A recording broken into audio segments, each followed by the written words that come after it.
And we're back with another episode of the Lakers Fast Break podcast. It's Gerald Glassford coming right back at you here for the Lakers Fast Break. I wouldn't be surprised. Nothing with the Lakers JSJ will surprise me at this point. But it's Gerald Glassford coming right back at you here for the Lakers Fast Break.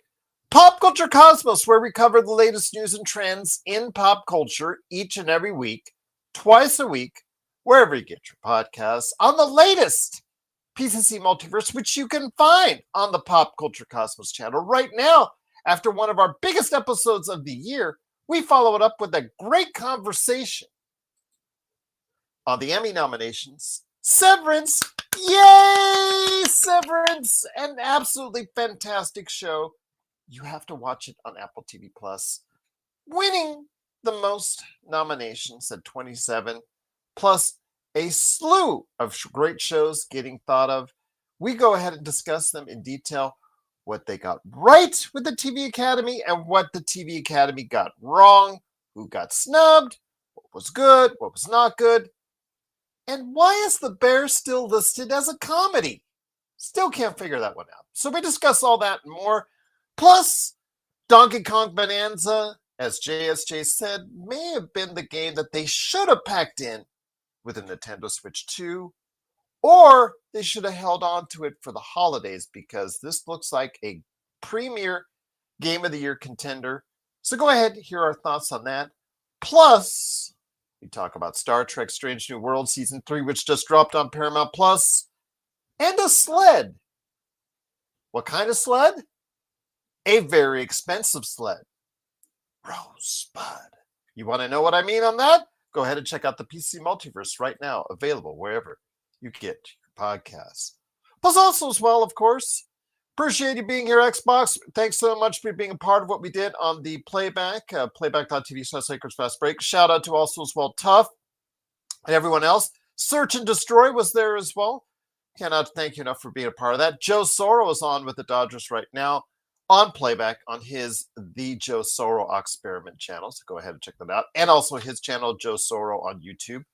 Also as well, of course, our good friends, Legend at I Got Next Sports Media. He said he wants to do a show with us on Sunday. So if you have a show on Sunday, he'll be back on the road here with us. Also as well, of course, the Lakerholics crew, hoping they'll do a show at some point in the near future. I'll have to go ahead and wake them all up to tell them, hey, you guys doing a show anytime soon? Oh, yeah. And then that's when they start talking amongst themselves.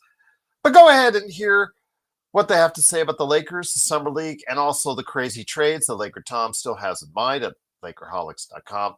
Good friends at Alfred Esmond. I'll try to get back here before I head out for vacation in August.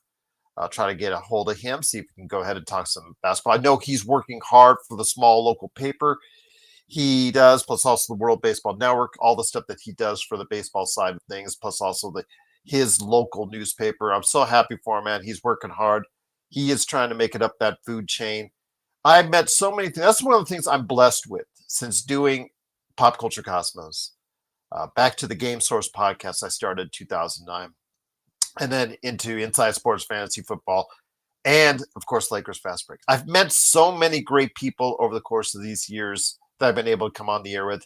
But to see a lot of these people's dreams start to materialize. With Rafael Barlow, you see him on Yahoo Sports quite frequently now, interacting with Kevin O'Connor, and him and his brother truly cannot express. As I told him, I missed him here in Vegas. I got there as he was leaving to the TNM, but I wished him well and him and his brother well. So it's good to see him moving up in the world. Also as well, Alfred Esmond, also Legend, hoping his channel starts to blow up at I Get Next Sports Media. All these great people. Stone Hansen with the Upside Swings and at Report_Court. All these guys putting in the time. It's just great to see what they're doing with their lives. And one of the benefits of being able to interact with these guys on a daily basis right here at the Lakers Fast Break. But again, if you like what you see, please like and subscribe. I know that Sean's on his way here. He said for good this time. He's not going to fall asleep. So Sean is on his way here this time. And also hopefully Joe as well. But of course, don't forget, if you can like and subscribe, it truly helps us grow bigger to a larger audience so we can make something out of this right here for you at the Lakers Fast Break Podcast. Greg, what's up, my friend? I hope Rob didn't waste Luca Prime as well. Don't think he'll be around long, but he's going to be around long enough to affect this season, Greg, which was my point I was trying to get across to Joe. And I don't think, again, no matter how, Joe, Wall, Joe, it's just like impenetrable, common sense, impenetrable to him. Understand that I think the door is open now for the Lakers to go on a run. But all these teams are getting better. I mean, the Lakers, I think, got marginally better with DeAndre Ayton helping out that big hole in the middle. Let's see what Jake LaRavia does, but their bench is still bad. Need athleticism along the wing. They need better defensive perimeter on the perimeter. So they didn't do a lot to correct those issues in the offseason. So it shows me that they're not going all in. So Rob being here any length of time obviously is going to be a detriment to what we're seeing because of the mindset that they have as far as clearing up cap space for down the road in lieu of not being able to go in all now. And which is going to be a shame because you look at right across the way with the Clippers and the Drippers, all the smack that we provide them. On paper, it looks like a more competitive team during the regular season than what the Lakers have as far as depth is concerned. Yes, the Lakers have better top-end talent, but who has the better overall 1 to 15-man roster? Right now, I'd probably give the edge to the Clippers. But a couple changes, a couple tweaks, the Lakers could put themselves ahead of that equation. But are they willing to do so? Are they willing to go ahead and risk future open cap space in order to do so? It doesn't seem like that they are right now. Dan Inspiration. Anyone besides Bronny impressed you in Summer League? I think basically energies, but yeah, he can't shoot free throws or threes, Dan. And Stewart was impressive at times. I feel bad for some of these guys because tonight we did get to see the final auditions for some of these guys. Baisley, I know, is injured. I do not know what to do to what extent. But going off on a wheelchair yesterday was pretty dang concerning. I'll just say that right now, Dan. I don't know what's going to happen with the guy, but I'm wishing him all the best. I don't think he was going to be able to make a roster for the Lakers. I just think his size, 6'9", is just not big enough for the 5 position, but he needs to play the 5 position. He doesn't stretch the floor. He doesn't shoot free throws well. He does handle the ball well. He does do some things well. He has some good defensive awareness on the perimeter. But, yeah, it's kind of a mixed match type of thing. I just don't think he has enough size, which is the reason why it's hard to find a spot for him in this NBA, which is the reason why he's on the outside looking in. And now with this injury, he might be on the outside looking in more than ever. CJ Stewart. Or RJ Stewart, I'm sorry. DJ Stewart, I'm sorry. DJ Stewart did not look impressive today, 4 points, but overall he had a decent summer league. But he's someone that has bounced around, and the best he'll probably get from someone out there, whether it's the Lakers or someone else, is a training camp invite. But, I feel sorry for the kid because it looks like he's going to have another year of going to the G League and then maybe going over to Europe or China, as well as, I'm sorry to say, Cole Swider. He is our MVP of the summer, but even after a performance today where he lit the world on fire in the first few minutes, but really cooled off, did score 17 points, but it came on 6 for 15 shooting and 2 of 8 from 3, which is supposed to be his moneymaker. Now, he did shoot over 35% from 3 during the course of the NBA Summer League, and at times was our only source of offense, but yeah, you see the issues. He did get 6 rebounds today, but just his issues on the defensive end, you see it's hard to keep them out on the court. Similar to what we'll talk about here with Dalton Connect, which unfortunately, guys, no Dalton Connect, no Bronny. Cannot play that back-to-back. Just so hard to play that back-to-back if you're under 30. My gosh, terrible. So can't risk that. So, yeah, no Bronny, no Dalton, no Baisley because he got injured. plus the other guys that were actually on the injured list already, including Eric Dixon, the Lakers' Adu Diarra, who there was their second-round draft pick, and Marshallonis, who was an Exhibit 10 for the Lakers as well. All those guys were out as the Lakers, unfortunately, in the second half proved to be no class for the Denver Nuggets team, which also had some players out as the Denver Nuggets pulled away in the second half, 106-84. Glad you guys are here. Serge, what's up, my friend? Always great to have you here. Connect has the same disease as Swider. Yep. I've been saying it, Serge. I've been saying it. You know, I don't know what's going on with Connect. I don't know what's going on in his head all summer, but I have great concerns because the lesson he needs to understand, he just needs to look to his left, or he had just needed to look to his left, and he see Cole Swider, what happens when you have a one-dimensional player. He just can't stick in the league.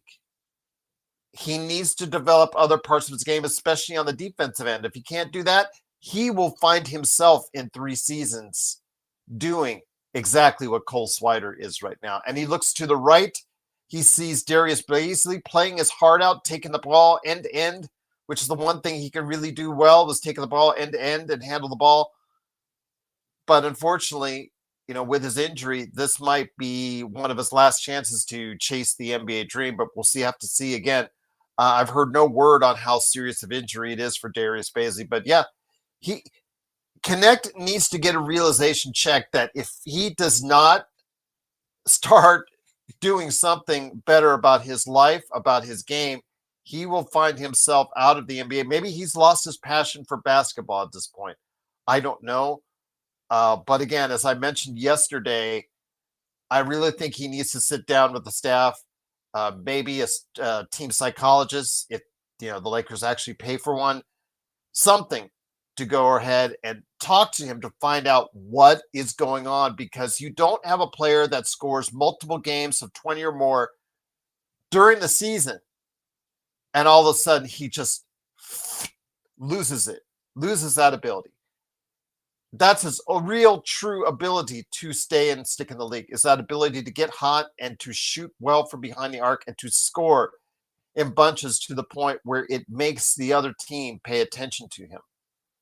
And if he loses that ability, he's not an NBA player. And that's very disappointing and see indeed. Drip shows that, yeah, it must be mental at this point. We've seen over the course of years. I know for the Dodgers fans out there, Joe Soro, we can always talk about Steve Sachs. Remember, he had that mental thing throwing the ball from second base to first base, which, to most of us would be like, how come he can't do that? But that was such a mental thing for him for a period of time. So yeah, it's very concerning if you're the Lakers, and if you're the Lakers also as well. The trade value for Dalton Connect has now gone into the toilet.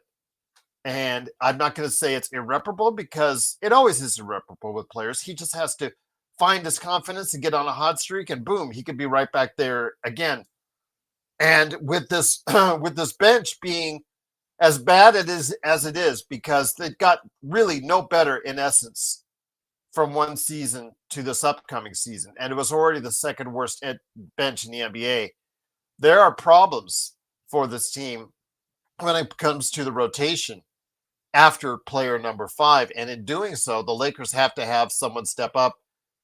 It would have been great if we had Connect, if we could make sure that Connect could come off a great confident summer and build that towards the fact. But we saw Max Christie have a great summer, and then he did parlay into a great season. It took the next season before he found some consistency, and then he got traded. But with Connect, will he be able to find that consistency? I really don't know. I honestly don't know at this point. What I saw, I was very disappointed with it. A year ago, I was super high on the kid. You heard me on this show talking about his future, really, really seeing what I saw off screen, off camera, in the gym, in the Thomas and Mack, him working on a shot, working with the coaches, working with his teammates, trying to make himself better. Things I saw, things I like. 1 year later, I don't know what I see. I saw, again, him not having that same kind of work ethic that I saw last year. I did see him working out, taking some shots, but I just don't see what is going on clearly when it comes to Dalton Connect. Absolutely. It's very disappointing indeed. But it is the Lakers, unfortunately, ending their summer in Vegas and the summer league as a whole with another loss. And that would be 106 to 84. The Lakers went 3-5 on the NBA Summer League overall between the California Classic and Vegas. Not exactly the way we wanted to go ahead now. We always want to go ahead and take momentum from the Summer League and try to apply that to the regular season. Some of these teams just go ahead through the motions just to try and get these guys into shape heading into training camp, and some of them uses that. Whereas with this Lakers team, because it did not have the young players that might make the team play, that also gives them a step back as well. So I have a lot of concerns regarding the Lakers after player number 5 this upcoming season. So Douglas says, hey, what's going on, Douglas? Why is management holding back Bronny and Connect? I thought you played in Summer League to work out. Yeah, Douglas, again, you're preaching to the choir here. I mean, Dalton is 24. Bronny is what, 20, 21? And it's just disappointing. Joe will, I was hoping to get Joe on this channel just so he could go off again on the fact that they were both rested because it was a back-to-back game. I mean, Dalton had 2 rested games. I remember Michael Trudell when Dalton sat out that first game of the summers because, he had played in all the Lakers Summer League games up to that point. So did Baisley. So did Stewart. So did Cole Swider. You don't see them being rested because they're playing for their NBA lives, but because he has a fat guaranteed contract as a first rounder, he gets to go ahead and still play. Well, again, it could get to the point where the Lakers might not have to guarantee. I don't know if they have the same options as they do for JHS because they didn't guarantee JHS's final year, and he obviously walked as a free agent. I'll have to check on that to see if the Lakers have those options here. I'll hopefully do that during the show, because if Dalton continues to slide, he will probably go ahead and happen what happened to Jake LaRavia. Because again, I said Jake LaRavia, he had his final year of his rookie contract taken away from him because he had played so poorly his first 2 years in the league. But then he took that step. He took notice. Whatever happened as far as them, denying that final year of his contract, slapped him in the face, and he had a really good season last season for him, showing that he has the potential to grow as a basketball player. So it could be a good pickup by Rob to do just that. We'll have to wait and see. But Tufso says Dalton needs this game to redeem his image. Where was he? Yeah, where was he? He was sitting on the bench. Sitting on the bench, resting indeed. Joe Soro, Lakers GM, I can't believe. I have to see to believe. I have to see product. I've been watching this game since 76, 77. I'm going to say 77. And I have seen so many trends, so many players, so many ideals that fit mostly to what the narrative says about what this team is right now, what this team can be. And we're also seeing the track record for Rob, also seeing the track record of what I've seen so far this summer and what has happened as far as since the trade for Dalton Connect. I do not see a good trend. Now, I'm hoping that will change for Connect, and I'm hoping Rob will actually get off his butt there like he was on Monday, sitting there at the Thomas and Mack, and go on the phone and help this team be more prepared for the upcoming season. But from what I see right now, he's had his opportunities and he's let them go by. But again, August, we'll see what happens. Again, remember that they have the ability to offer Luka Doncic an extension, which if I was his agent, I wouldn't accept, because the fact that he's liable, you get more money if he's offered the same thing. He's offered an extension next year, just like Jokic. Why would you want to do that now when you could do it next year and get paid more? That's obviously more enticing. But again, if he's in love with the Lakers, he's in love with what the Lakers are going to go ahead and do, and if he's bought into the cult of Rob Pelinka, then you know what? He'll make everyone happy by committing next month to an extension, 2-3 years, what have you. But I think it's also all if he does, watch to make sure if it lines up with the 10-year tenure type scenario where he will get a fat super max at the end of it. That's probably what you may want to look for as well. If he's going to get a fat paycheck in the distance and when he gets to 10 years, that's something you have to wait and see. The one and only, what's up, my friend? Hopefully you like and subscribe. Bronny skated into the NBA. Now he's seriously in the way. LBJ is in the way too. I don't know. I mean, yesterday's game, I think, was the prime example of where Bronny has started to progress, and you still see the areas of need that he needs to work on. The one and only. I can't call him a rotation player yet in the league, although Lakers have, again, like I said, the second worst bench in the league. I can pretty much guarantee you that since Bronny will be on that bench, JJ will give him more burn just because of the fact that the Lakers bench right now on the surface looks to be just as putrid as it was last season. So Bronny will get more looks, whether you and I like it or not. But I would say do not make him a point guard. That needs to stop. 8 turnovers last night. That's again, he has some good passing skills. I saw his vision. I was looking at it, what he could see across the court, where he's looking at, where his head is.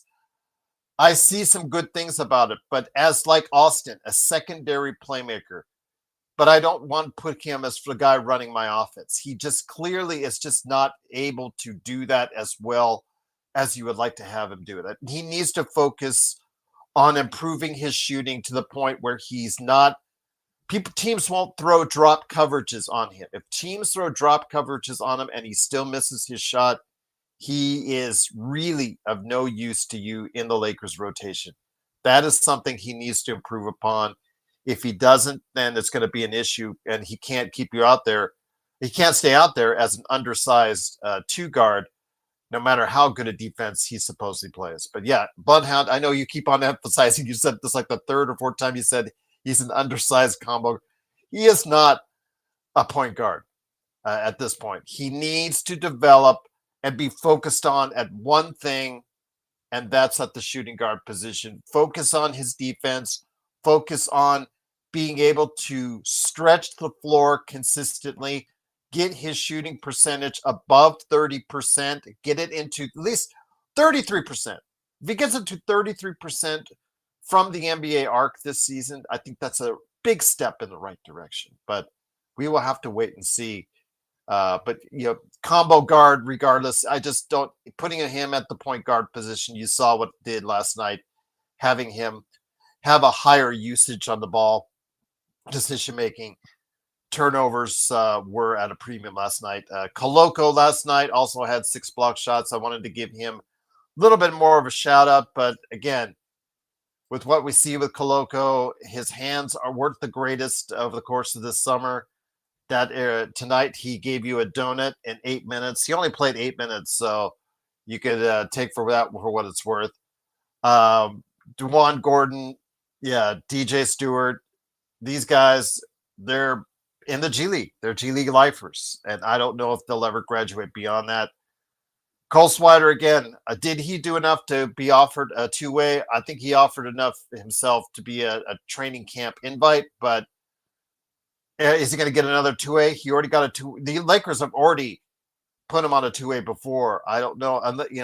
If he gets a two-way, he'll be the first guy that's jettisoned off for someone else. Is my situation. My thoughts on Cole Swider. So I don't know if that's what you want, to keep him as a two-way until something better you think better comes along. If you're Rob Pelinka, that's up to you. But I think that absolutely is something that you're going to have to put in there. Yeah, Joe Sorrell, Deron Holmes. Yeah, remember, that's just a luxury. He comes back from injury. And I got Jonas Valanciunas. Denver looks more prepared for the regular season and also to help Jokic cut down some minutes. So he's going to provide some help there at the 4 and the 5 position for the Denver Nuggets this season. Things are looking better for them. Again, you can say what you want about the Drippers, but on paper, they seem to have a better team that's better prepared for the long haul of the regular season. If the Lakers find themselves with Luka and LeBron exerting so much energy during the regular season that they have nothing left for the postseason, once again, that should be of great concern for all Lakers fans out there on how far they can go in the playoffs. Because for me, it's about how you match up in the playoffs. Bloodhound MPJ passing is optional. Yeah, that's true. But he's on a team where he doesn't have to worry about that Bloodhound. Being on Brooklyn, he can take as many shots. Him and Cam Thomas can take as many shots as he likes, as they like. But again, Cam Thomas hasn't re-signed yet. I know he's still a restricted free agent. So, yeah, rough artist. It is paper thin. Again, you have the second worst bench in the league, and you did just enough to replace DFS. But isn't enough. Is LaRavia going to be an upgrade over what you had with DFS? I mean, Jackson Hayes, you already know what you have with Jackson Hayes, but after that, are you going to keep Jamison? Are you going to keep Koloko? Are these guys actual NBA roster centers that you put in and think you can actually get away with as far as being productive, giving you productive minutes in the NBA? They couldn't even give you productive, consistent minutes during the summer. Jamison looked horrible absolutely all summer long. Again, Koloko, outside of that one game last night where he had 6 block shots, he did not look effective for most of the summer league as well. It was just a very disappointing overall performance for the summer league for the Lakers. I thought because they had a lot of experienced guys on this roster that it would translate to a successful season summer league wise for the Los Angeles Lakers, but that unfortunately is not going to be the case. Bloodhound says the bench is so bad. LeBron can't play more than 30 minutes a game, but he will. Yes, he will. And it's just a matter of numbers. 41 by the time he gets to the playoffs. 41-year-old. And if he's averaging 32, 33 minutes a game, again, or more, you can just call it right now. He's either going to get injured or he's going to get gassed out before the playoffs. And that's going to be a bummer. And you know, this is a team with Luka and LeBron. I've said it before. I know that Joe, you heard Joe day in, day out say the Lakers really can't do anything. They're like they're being held hostage, so to speak, until LeBron leaves.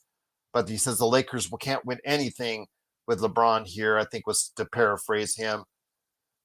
I think they still have a chance to win playoff rounds with Luka and LeBron if they have some adequate help to go around with them. They don't need as elite of a bench as other teams, but they just need something average. Get them an average bench. Get them players who can play in a rotationary standpoint in the playoffs. Get them people who can go ahead and make a difference that will allow LeBron and Luka just some minutes off during the regular season.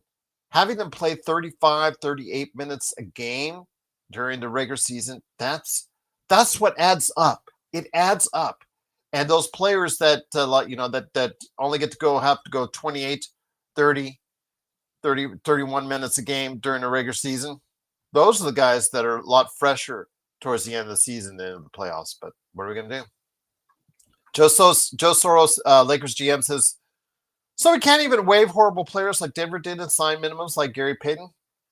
That's the one thing that they have left as far as it looks like with Shake Milton. I don't know I know he has a financial decision the team has to make on committing to him here rather quickly. In fact, I'm going to go ahead and look at his contract right now and also look at Dalton's as well while I'm there on Sport Track. By the way, guys, I go to Sport Track for my contract information. I found it a really good source. So if you ever guys want to look up these contracts, Sport Track is the place I go. I know Joe goes to Hoops Hype. I have a preference towards Sport Track, but Hoops Hype is pretty solid as well. But right now, it is a partially guaranteed on the 20th. Non-guaranteed, fully guaranteed on the 20th. So Rob has 2 more days to decide whether he wants to pick up Shake Milton's contract. I just wanted to give everybody the heads up on that. Yes, he has 2 days to decide whether or not he wants to commit to another year of Shake Milton, which I still think he's a good enough player to stick in the league somewhere, but you sure, if you're going to get rid of him tomorrow or Sunday, yeah, you kind of did him a little bit dirty.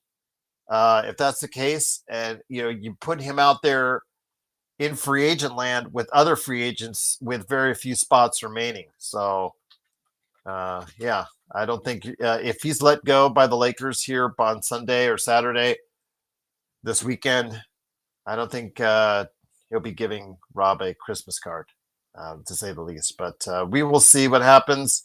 Dalton Connect, I'm looking at his.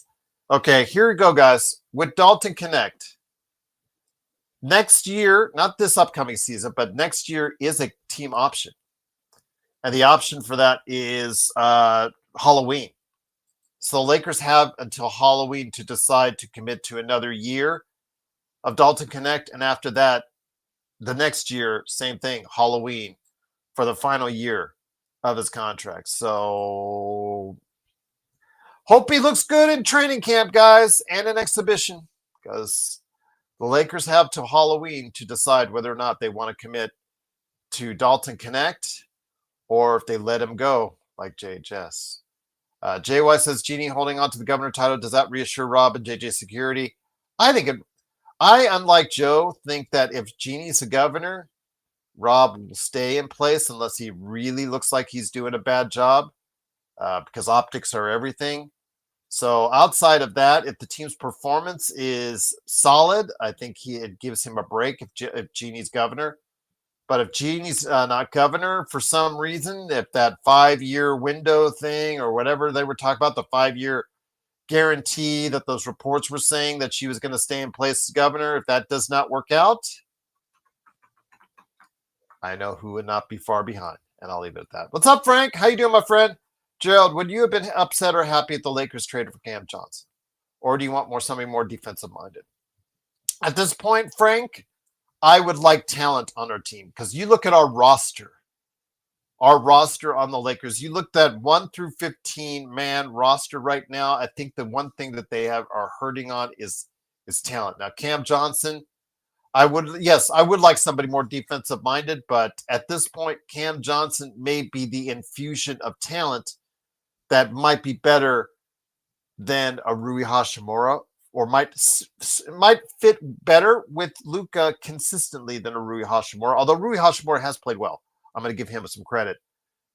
Cam Johnson may be just a tiny bit better on both ends of the floor. I know on the defensive end of the floor, Rui gives a much better effort in the playoffs than he gives in the regular season.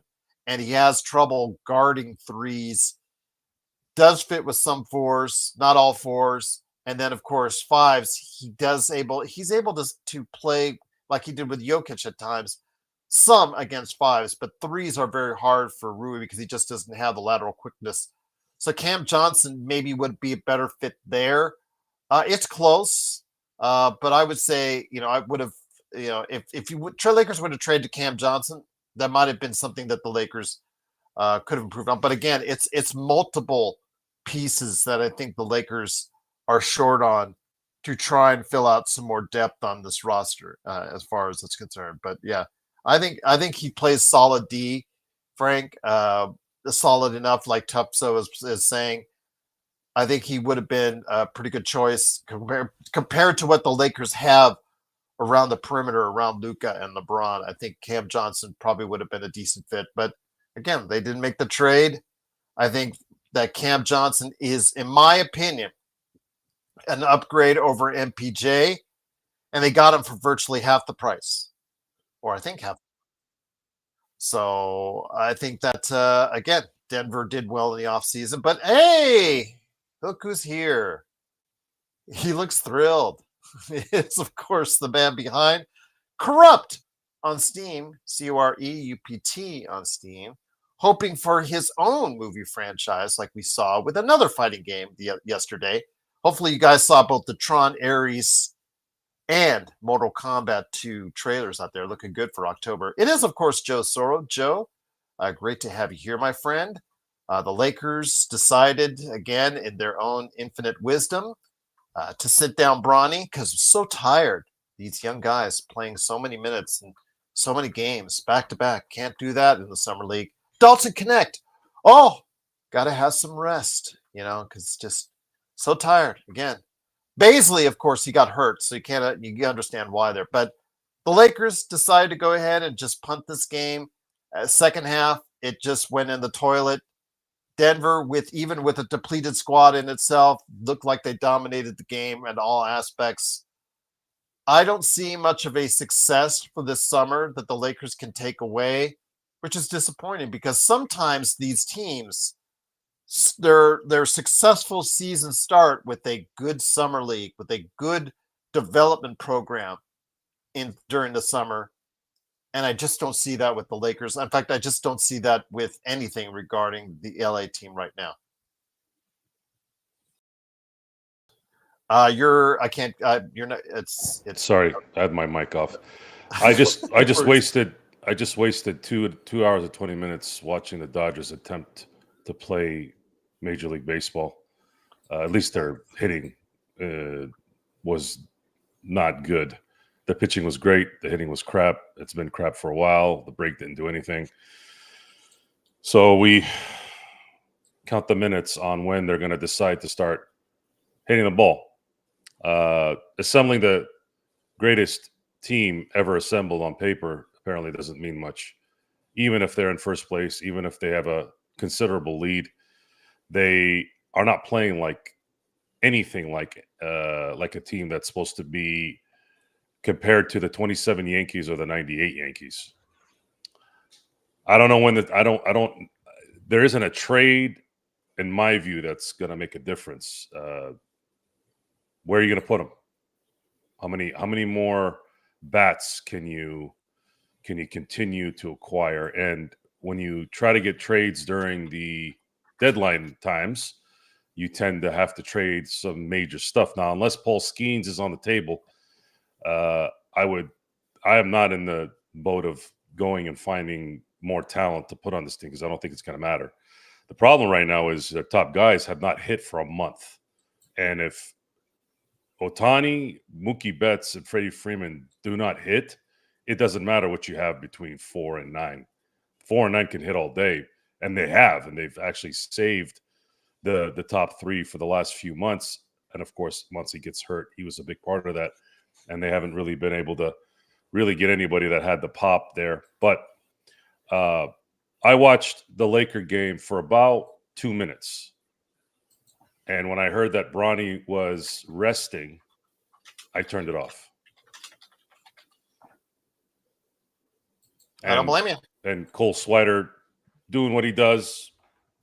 For the first part of the game, but at 13 points in 7 minutes, 4 points the rest of the game. Yeah, he's battling. He's got skills. He's got some skill. And just don't know if I don't know if I see anybody at this point that's roster worthy. Connect is disconnected at this point. I don't know any. And I looked up his contract just now, Joe. They could do the same thing they did to him, to JHS. They could do the same thing they did to JHS to him. He is not guaranteed until Halloween for next season, and the Halloween after that. So if he continues to play like crap, then it is funny because Bronny James has a more solid contract, I believe, than Dalton Connect, because I think his first 3 years are guaranteed, and then it's a team option the 4th year. I think you wanted to, that's what you were asking, but I think, I'll look it up, but I think Bronny James has a more solid contract right now than Dalton Connect. How about that?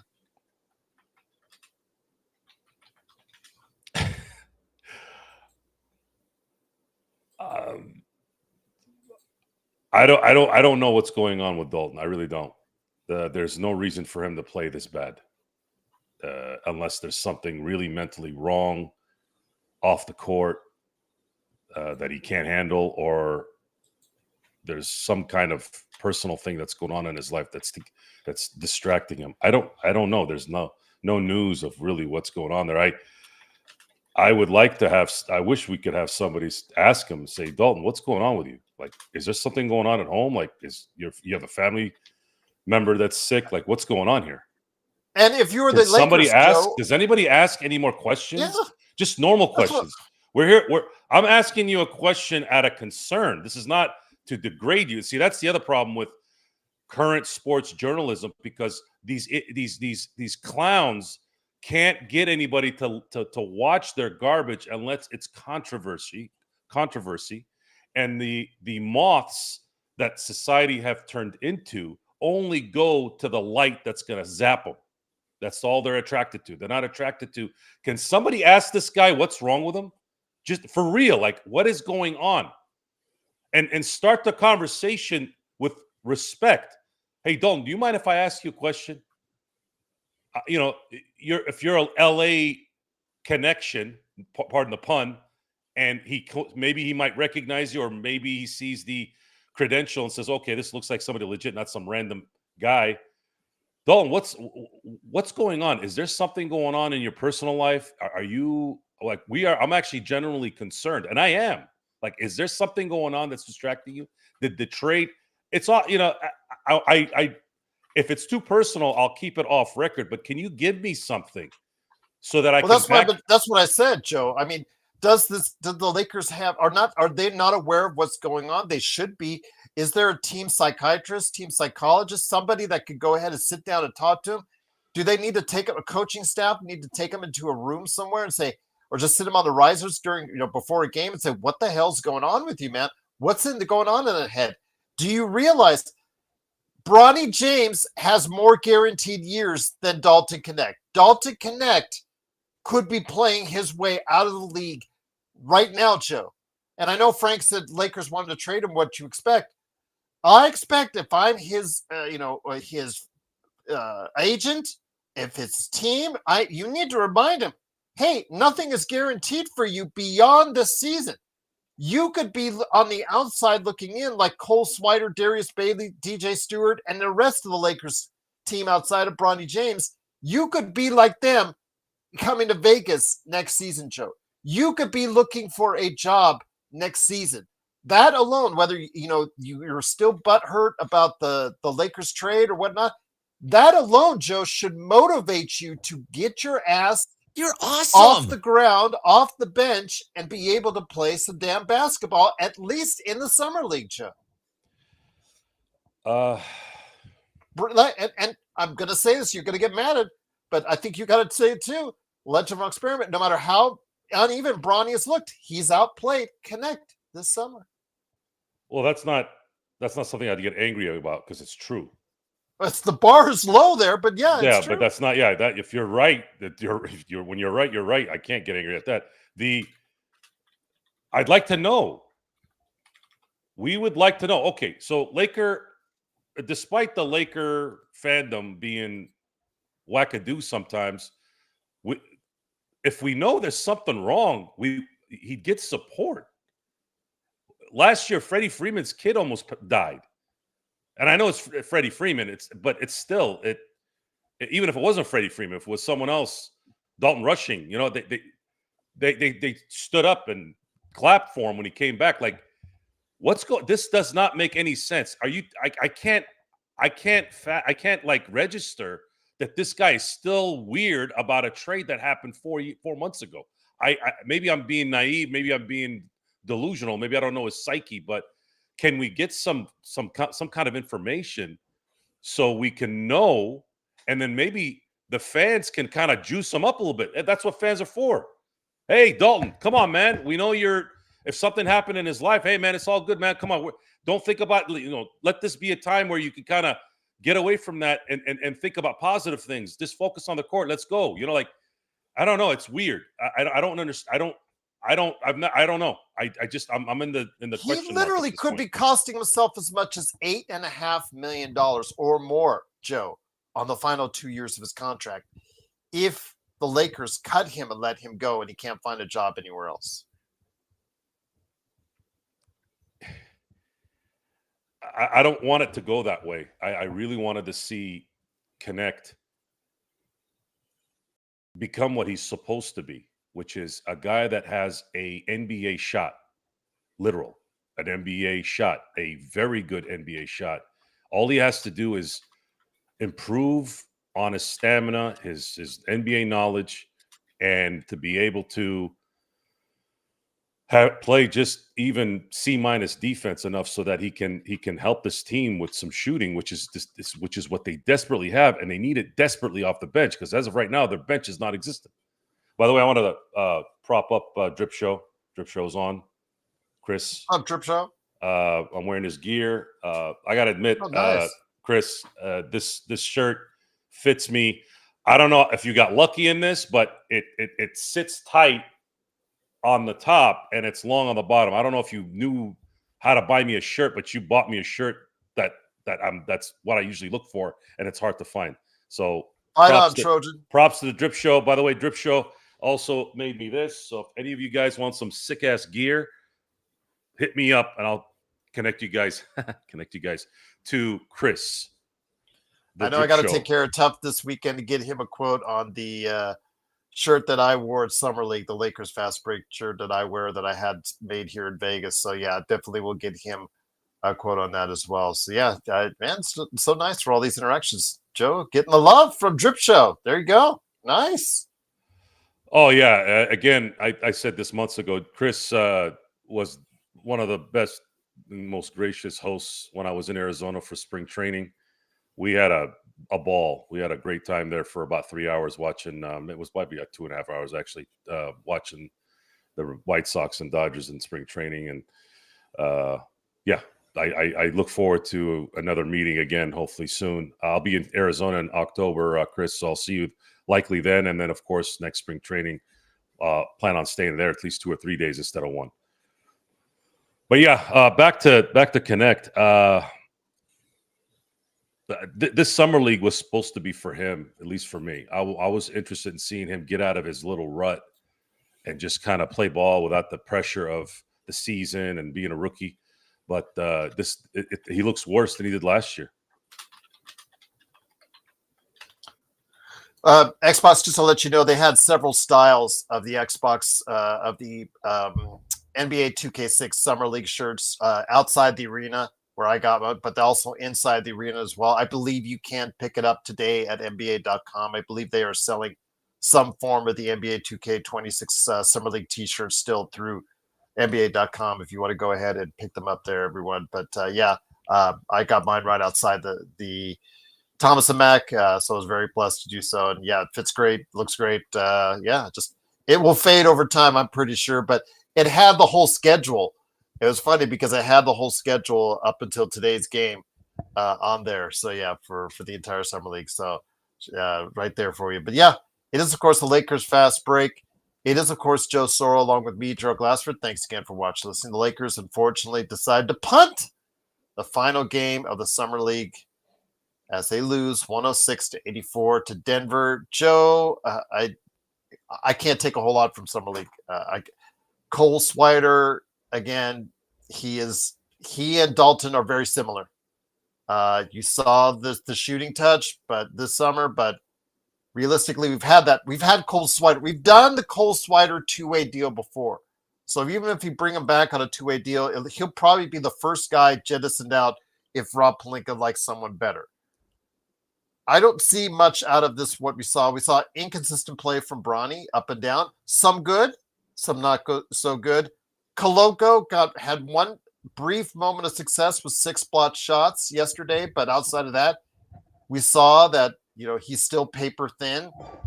Physicality is an issue, and the fact his, I don't know, maybe Vando was like rubbing off too much on him because he seemed to have those Vando-like hands at times. And Jamison is a mess, absolute mess out there this summer. Your thoughts? I cannot really take away too much from this summer league because of the fact that nobody really stood out for me as far as someone who can really provide consistent help sooner rather than later for the Lakers. And that's a disappointment. I felt bad for Bronny. I think it was the last game. I think he had a couple of pick and roll. I mean, they were brilliant. The setups were great. And he's got a good runner. Got a really good runner, Joe. But you're only as good as your catch once to finish it. It doesn't matter how good you screen and run or screen and dive. You have to catch that ball, dude. You're almost 7 feet tall with arms like Manute Bol. You got to catch that. But there's a concentration issue. We talk about this since you brought him up Vanderbilt. There's this can't slow down your thought process into just focusing on catching the ball and laying it up. It gets sped up, and then when it speeds up, it makes you more prone to mistakes. It's a fear thing. There's a fear of, am I going to catch this, or am I going to be able to get to the basket in time before somebody tries to block my shot? You have to manipulate your mind into believing that there isn't anybody that's going to block the shot. Otherwise, it's going to get blocked. It's like anything else in life. If you're worried before you even do it, you're going to fail most of the time. And I just don't look at Jemison or Koloko as a bona fide, and this is beyond even the players that we've talked about in this realm. Koloko and Jemison do not belong on a roster in the NBA. They should go to Europe. They should go to the CBA, stay in the G League. I don't even know how they could benefit in any way for the Lakers, especially this year. It's going to be disappointing, Joe. Just overall, you cannot take much away from Summer League, and really sometimes these teams use Summer League as a platform to future success. Sometimes they don't. They just go through the motions, try to develop players, what have you. But it is all about developing players into players that can help your team win. And outside of Bronny looking, he still does not look like a regular rotation player, but I know during the course of the season, because he's going to be on that bench, that JG will give him looks. He does look a world better than he did last season, but that's still not up to a level of a consistent rotation player as of yet in my eyes. But he has to work on that jump shot for Bronny. But outside of that, Joe, really, this is probably one of the most disappointing summer leagues the Lakers have had in quite some time. I was hoping for Connect to connect. Yeah. That's ultimately what I was looking at. Cole Swider, good for him. He definitely garnered a look on offense, especially. Bronny is Bronny. You're gonna get the pub because of his name. But this was a failure for one of the guys that we were hoping would be a part of the rotation next year. So from that standpoint, it was an unmitigated disaster this summer. The Lakers got nothing good out of this summer league setup at all. Yeah. And now I don't know how I don't know we don't know what's going on in practice. No one talks. It's too constricted. And I understand privacy within the team, but this is an odd situation. I wish somebody would talk about it. I wish someone would give us some information. Because the fan base can help. There could be support out there that could come out and help him, being that we're a very communicative society now with social media being in your ear no matter what you do. If there's something really bad going on, I'd like to know. But I think also part of me says if that was the case, they would have come out by now. So maybe it's just him mentally breaking down. Maybe the NBA game is and the pressure of it is just not clicking with him. Once again, it is Joe Soro along with me, Joe Glassford. Thanks again for watching this. It's the Lakers Fast Break. The Lakers lose 106-84 in their final game of the Summer League for them because it is a consolation. And I hate that word, Joe, consolation. Consolation is just like, okay, you're an afterthought. And again, I don't want to go back to our previous arguments. Again, I just think that the Lakers, the way they approached this summer, they had a plan in mind. They've executed the way they wanted to execute it. It may not be to everybody's liking, but I'm concerned that the word consolation, as what we used to say, Joe Soro, our famous word, could be a precursor for what's to come for this upcoming Lakers season. Consolation is not the word I would like to have in mind.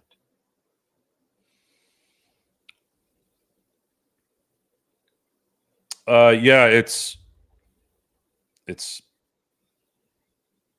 a wait and see. It's a wait and see season. The finalization on the new leadership needs to be official at some point here, or in October when it's supposed to. Once that's done, some things might get clearer. It's looking like the Lakers may have to wait until the deadline to advance the team a little bit more. But that's only if they're competing for a title. Will you see them? And I don't see them not. I'm hard pressed to say that they wouldn't be competitive, being that you're looking at a superstar in Luka Doncic in his prime, who now looks like is in the best shape of his career, coinciding with the fact that this is going to be his 8th season, and 8 to 12 seasons for an NBA star is really that's the window of in terms of their highest ability, because they've gotten enough experience, they've understood what's going on a little bit more, and then more knowledge is there, and then if you are physically there as well, it's going to mean good things. So if Luka becomes a MVP candidate, LeBron's going to play 60 to 65 games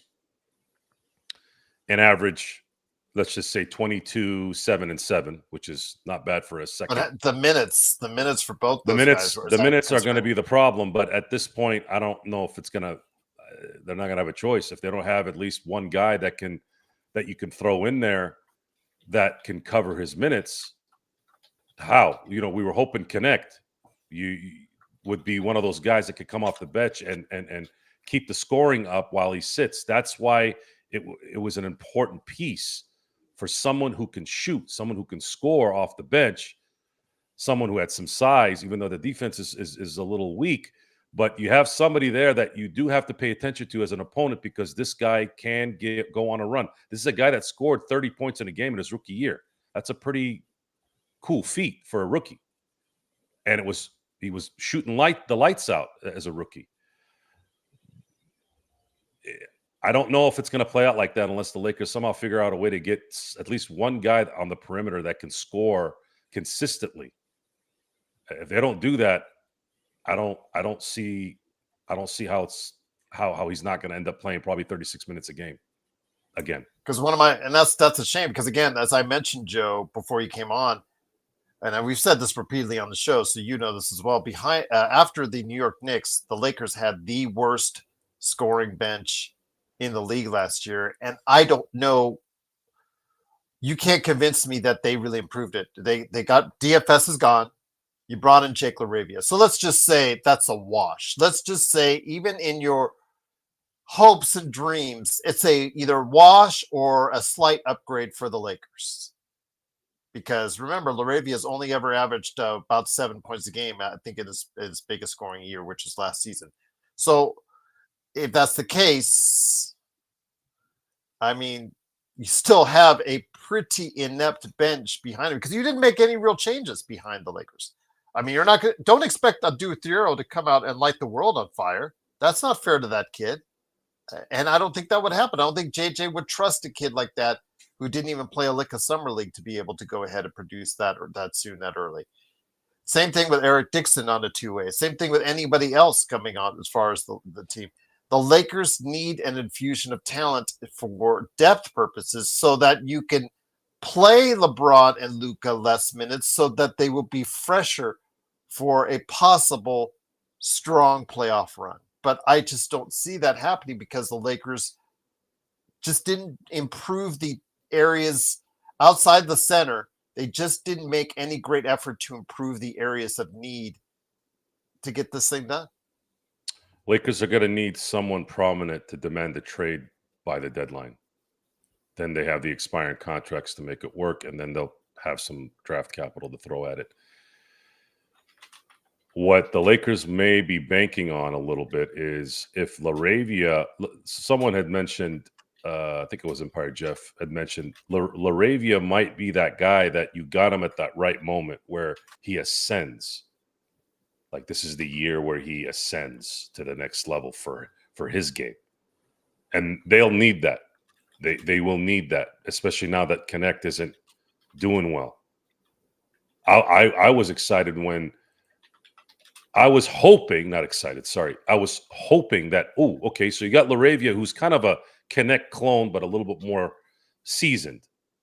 Okay, maybe Connect can make a competition out of that, right? You have a younger one, and then you have a young one that's kind of been in it for a while. You have guys that can shoot, guys that are got some size too. Laravia is a big boy, 6'8", 240. That's a big boy. So if Laravia can supplement LeBron when he sits, that's something that would help. I don't know if he will, though, but that's what you would need. Then you have,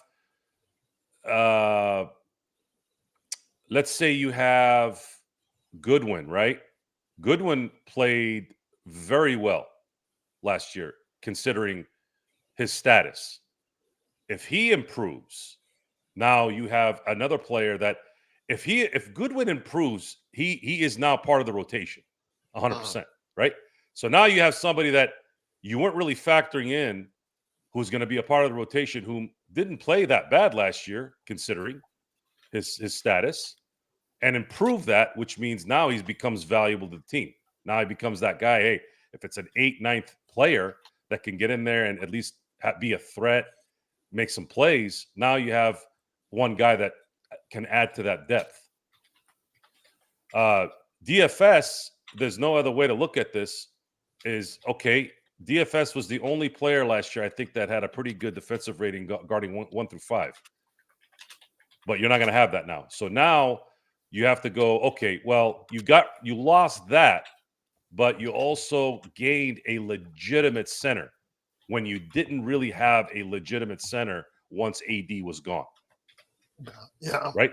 So that makes up for this one position, and it kind of takes away from the jack of all trades. So now you got to hope that DeAndre Ayton plays like 2021 DeAndre Ayton.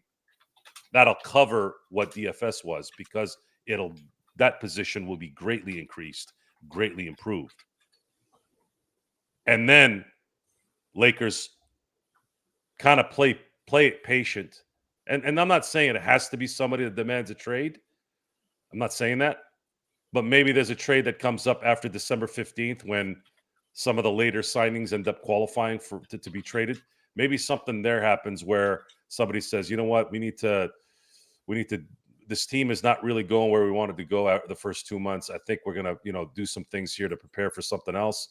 Let's go get some expiring contracts. Let's send at least one of these players that still wants to kind of maybe not be here, but maybe compete with somebody else, and then we can get some expiring contracts and maybe some draft capital. That's probably what's likely going to happen, unless something drastic happens here in August, which I'm not smelling anything right now at all. Nowhere. No, neither am I. The only real news I'm expecting in August, whether or not Luka Doncic says yes or no to an extension.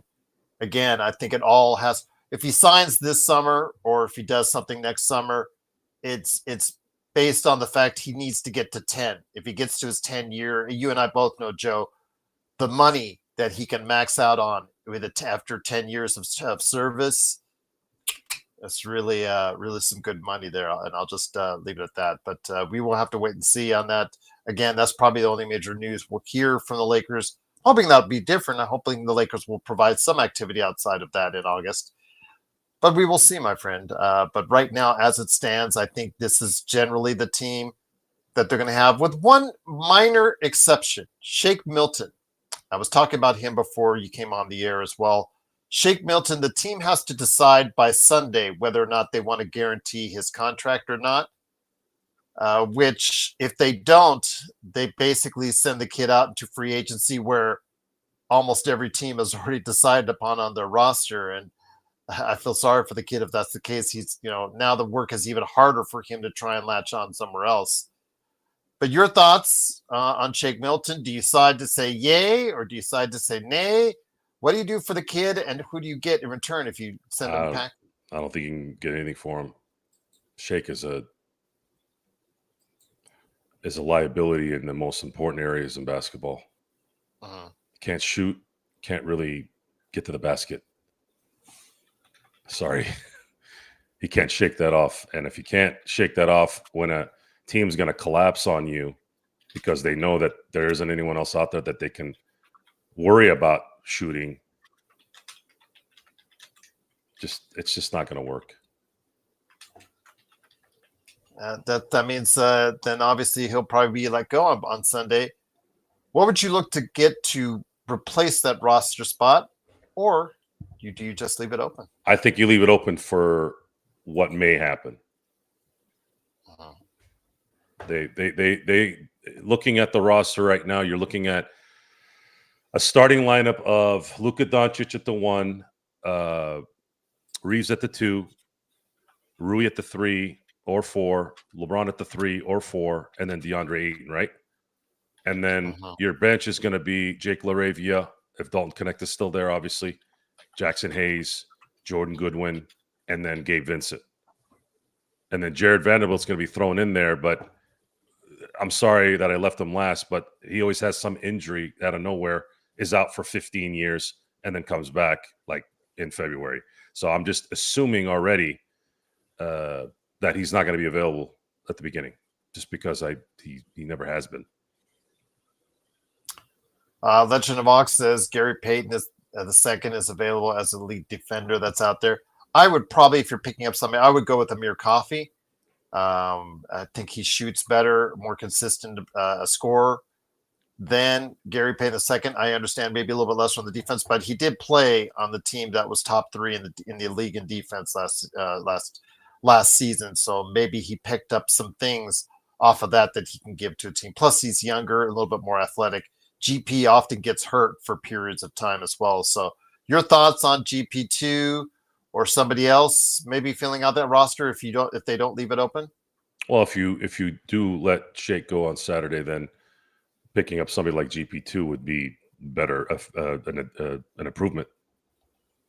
He gets hurt so much. He's like gone for gaps in during the season. I know he's a elite defender. I know he's a good defender. Yeah, I'd rather have him for at least 50 games a year, where you can at least you have somebody out there that you can depend on playing defense, especially when Luka's in there and you need someone that's needing to guard a superstar scoring guard type, somebody like an SGA. I think that would be better than having Shake Milton in there or Gabe Vincent. So yeah, I'm surprised. I'm surprised he's still available, to be honest with you. I think he could be on his way back to Golden State, but that Kuminga situation has to play itself out. That's why Golden State hasn't made any moves. Yeah, and Golden State has done absolutely. We talk about the Lakers. The Golden State Warriors haven't made a trade, haven't signed anything. They haven't done anything. I don't know what that's about, other than maybe they think that they need to go hit a home run somewhere. Maybe maybe Milwaukee starts 10-25 in the first 35 games, and all of a sudden Giannis is like, all right, I'm out. And then Golden State goes, you're coming to Golden State. That could be something. That could happen. DeAnthony Melton's still out there. I know his name has been rumored to both LA and Golden State as well. But again, I think right now that Golden State is playing out this saga with Jonathan Kuminga, and the longer it drags itself out, I don't think it helps anyone involved for Golden State and all these other players that are looking to see if they can attach themselves to their roster. And really, there's no pressure for Golden State. I know that sounds funny coming from a team that has Steph Curry and Draymond Green, who are dynasty pillars of that franchise the last decade and a half. But Steph Curry's not going anywhere. Draymond might end up somewhere else at some point before his career is over. But Steph Curry has won. He's created a Hall of Fame career there. He's one of the greats.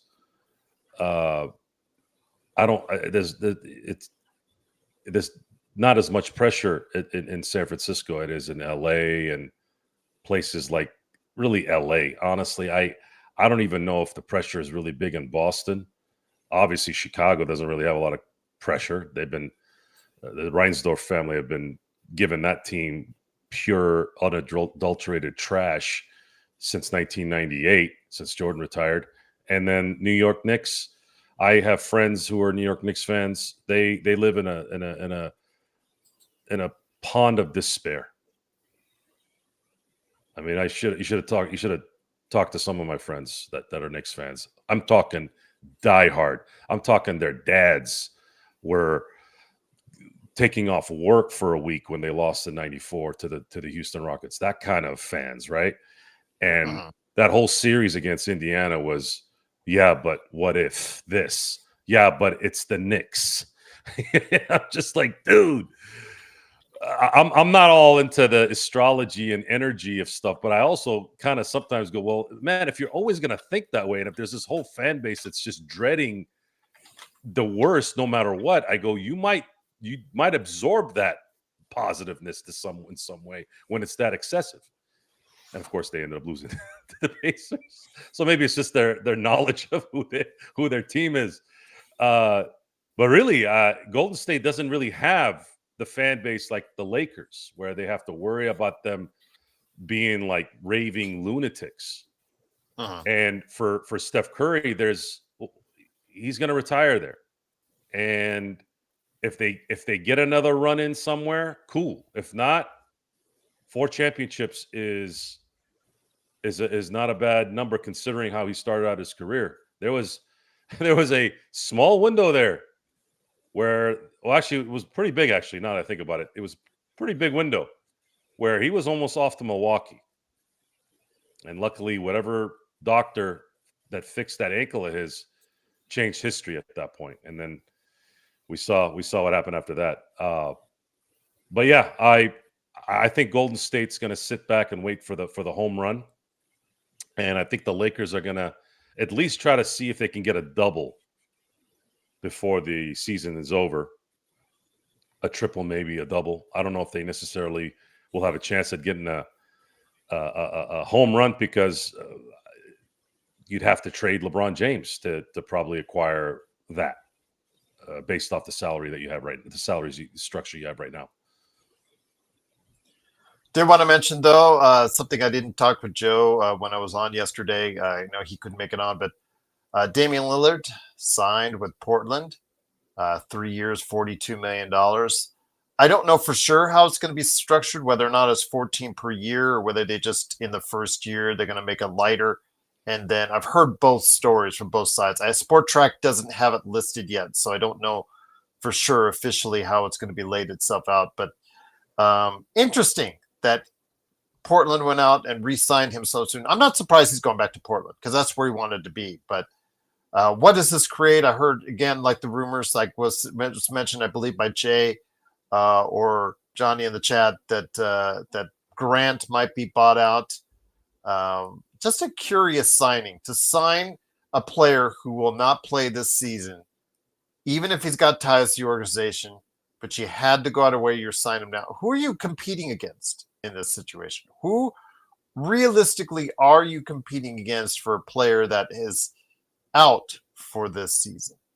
Could be just a PR thing. Isn't the team? Did the team sell?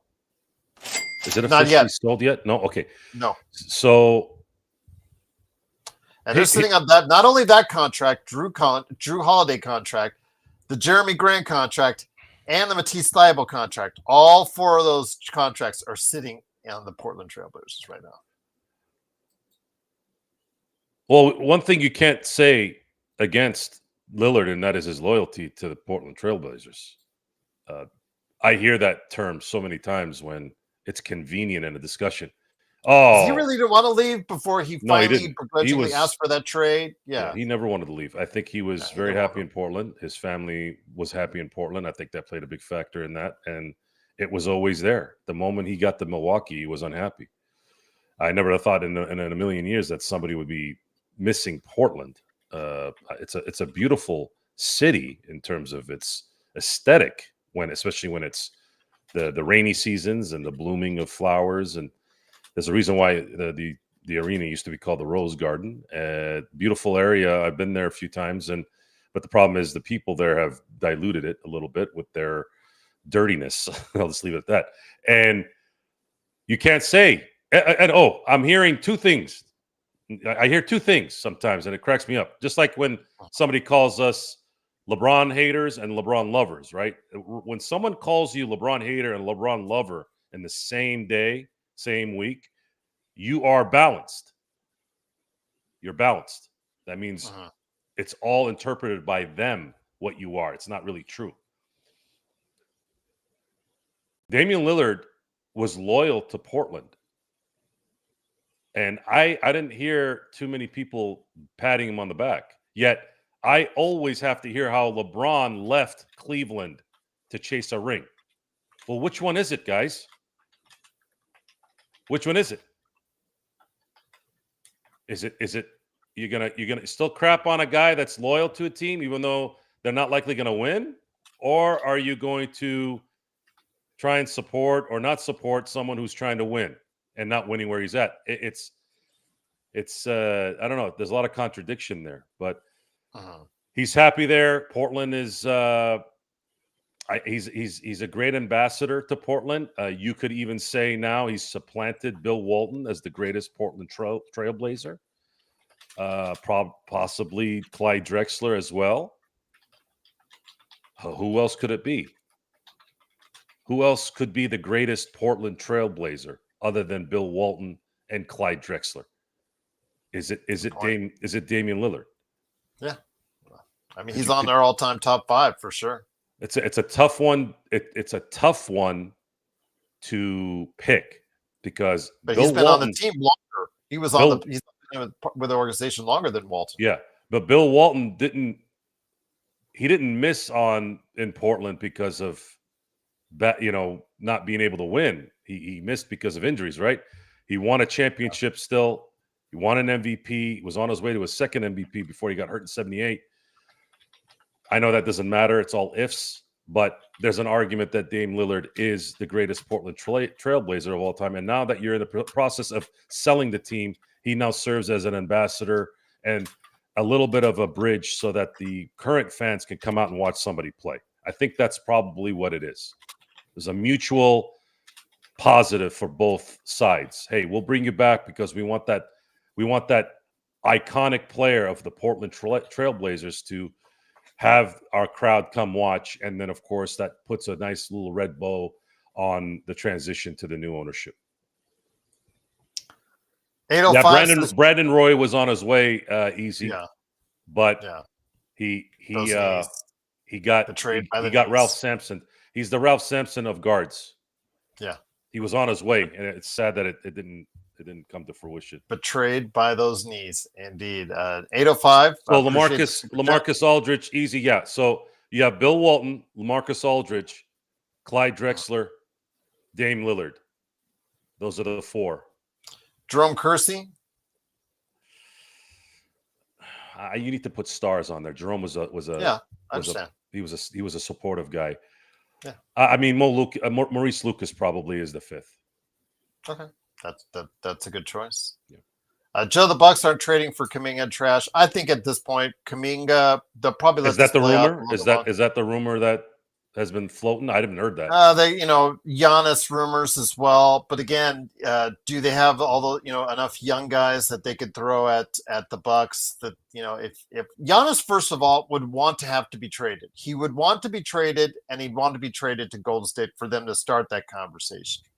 Then they still have those young guys, and maybe Kuminga could be a part of that. But if Kuminga just takes the restricted free agent offer and becomes an unrestricted free agent next season, which is a great possibility because his tenure in Golden State has been like this all over the place. They never seem to have found a regular spot for him. It's never been a perfect fit for them. He probably wants to play somewhere else. And I think, honestly, Golden State wants him to play somewhere else, but they just want to get something for it in return. So you're kind of at an impasse. I think he'll just take at this point, just take the RFA. I could be wrong, but he'll just take the RFA and just become unrestricted next season. But if that's the case, that's less than what you could offer for potential Giannis trade. So that would be, again, Giannis has to ask for this trade first, but I don't think they have enough assets. They do have one more first rounder than the Lakers do, I believe, with 3. So, but is that enough to get Giannis plus your young players? I honestly, I don't know. I'm going to have to say no. If it's just a trade that he wants to go to a winning team, OKC should be the leader in the clubhouse every single time and 10 times on Sunday. Houston, they have a myriad of assets still.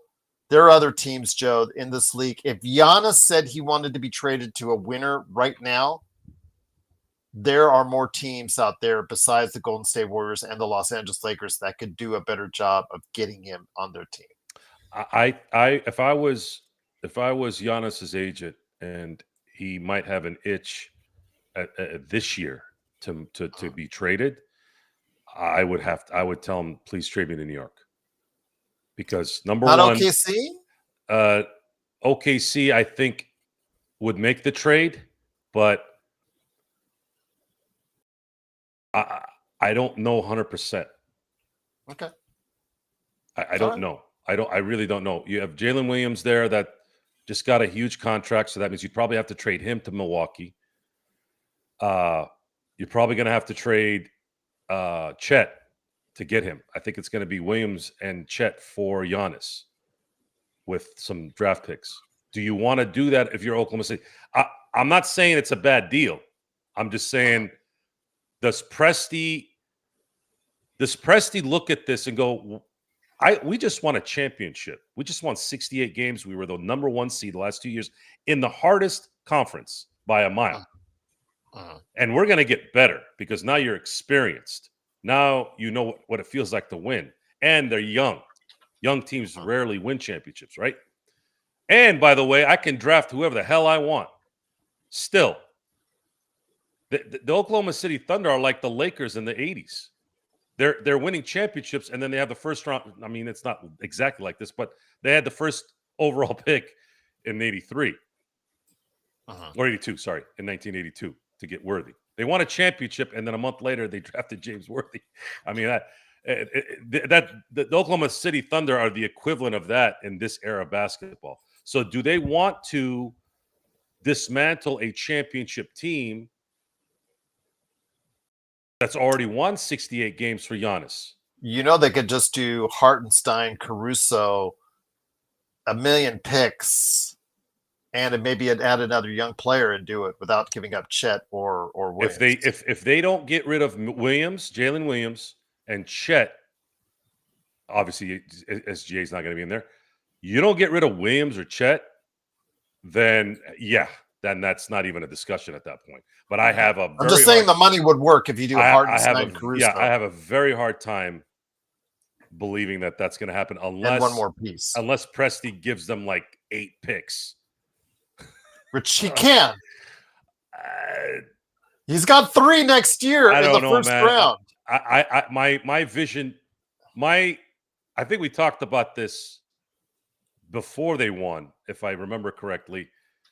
Now that they've won, if Giannis was 26, I'd say 100% you make that deal.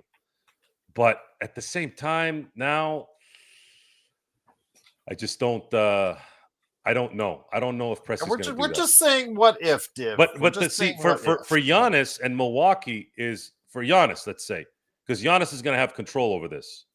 Yes. If he says New York, you're almost and you're going to keep obviously Brunson and the mainstays. Or Towns would be the first thing you'd try to offer. Right. If you can trade Towns, one other player, and then a considerable amount of capital. Now the Knicks are in a position to get to the finals without having to worry about a lot of competition in the East, especially this year. And we're just saying, Joe and I are saying, if Giannis came to management and said, send me to winner. I said, could one of the, and they gave a list, and he gave a list of teams, and OKC was on the team. OKC would be the first team Joe and I would call because of the myriad of assets that they have. We would try to talk them into Chet and Jalen first, or Chet or Jalen or Jalen. But obviously, what it's just saying, who would we, if Giannis said, just send me to a winner, where would we want to go first? And who is the team that has the most amount of assets at this point in time? You have to say OKC, but I can understand Joe's reasoning on New York over anywhere else. Keep them on the East Coast, keep them on the Eastern Conference. I get that. And again, you have a ready-made salary in Cat that could wipe out virtually most or all of what is owed for Giannis, and you wouldn't have to do much beyond that outside. The thing is, though, does New York have enough picks to go along with it? How many?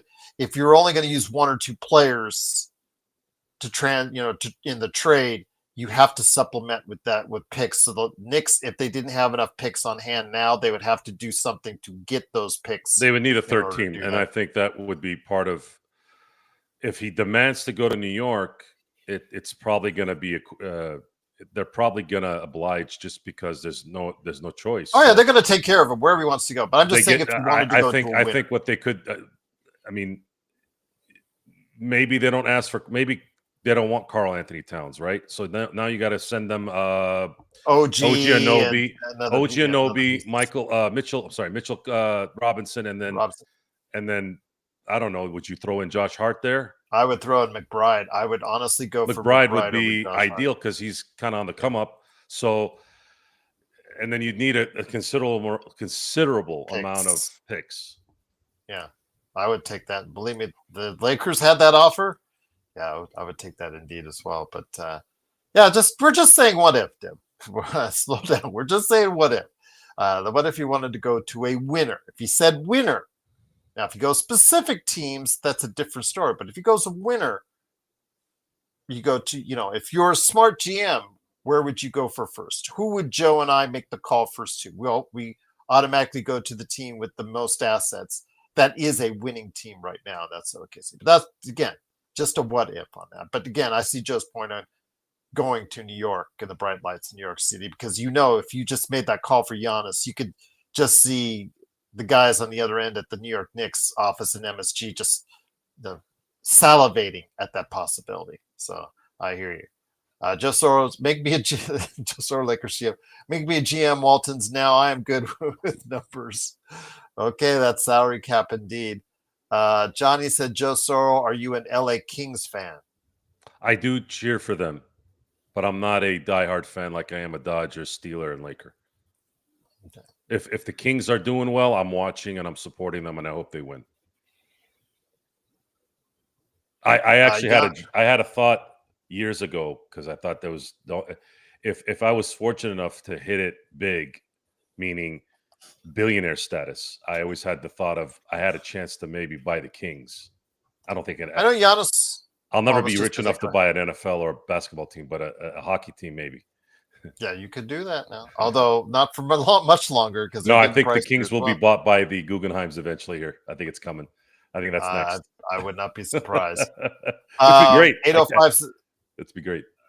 It would be great. 805 says Giannis would love Miami. Yeah, I'm sure he would love Miami. Bam for Giannis. Bam had a down year last year, guys. Okay, put it this way: Bam is, he played well in the Olympics, became that stretch four that, remember him and AD coming off the bench, Joe, how effective that was.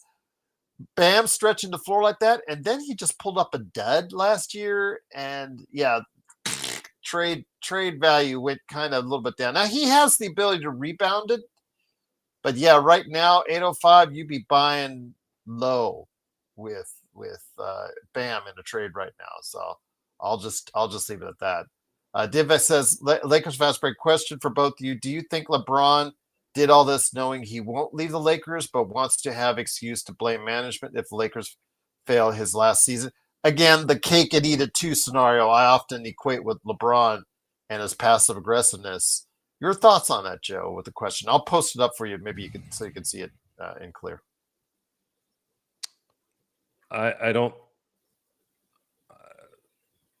I'm not a believer that LeBron is a calculated genius. I never have, and I never will. I think it's just him creating drama around him and the moths go into the flame.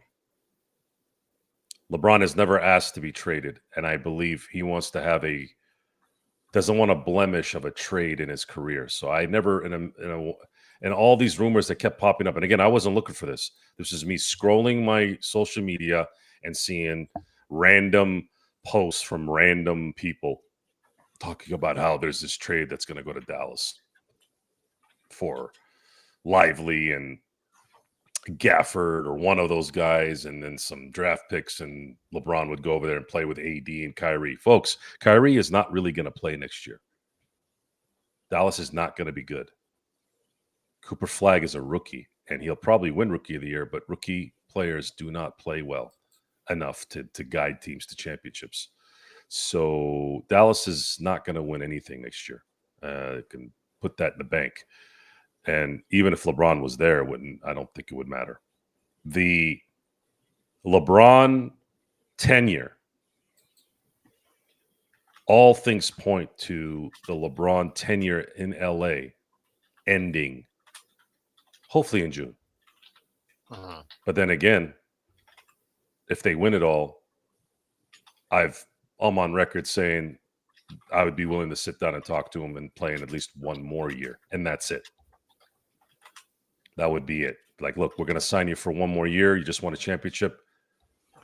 Declare that you're going to. What if he wants to push Bryce on you, Joe?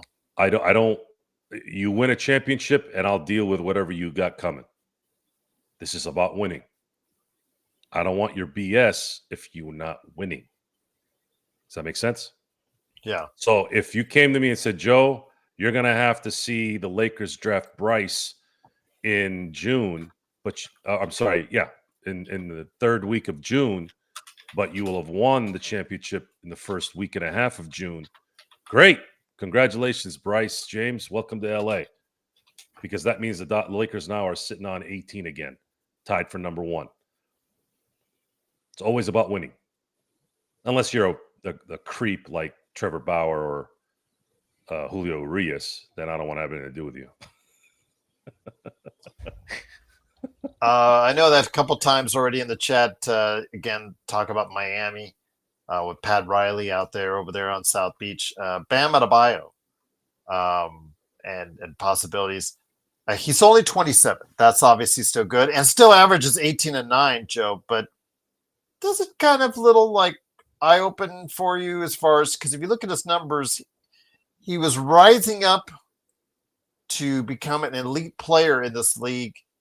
And you thought, man, this kid's going to go really some far places. Kind of started trending down. Not too much, but it started trending down last season. Even the season before and last season a little bit more. It's like he still has time at 27, of course, to make it up and get wrapped back into a positive direction. But I don't know. Bam Adebayo, again, I want to see what he's going to do this season because I think it's either going to go one way or the other. Bam Adebayo on an established team is a good asset, especially at 37 mil. But after next year, he's going to be making 51 and 56, and that is not good. Unless if his numbers start to go when your talent goes this way and your money goes this way, that's another sign of bad roster construction. That's why I've been adamant about not signing or thinking that Austin Reeves is going to get paid $35 to $45 million. That's a bad investment when you don't have two established stars on your team. If you want to overpay Austin to be the third guy, there's some understanding there if there's no choice and you want to maintain maybe that salary so that you could use it maybe in a trade for something else down the road. But you can't have Austin Reeves be your second option. And when you look at the Lakers' construction right now, he's not really the second option because LeBron and Luka are kind of the second option, depending on who's being the first in that game. But is he really? When LeBron isn't there, when we need LeBron to rest, we need him to be that guy. And he can't be, not in the playoffs anyways, which is the most important part.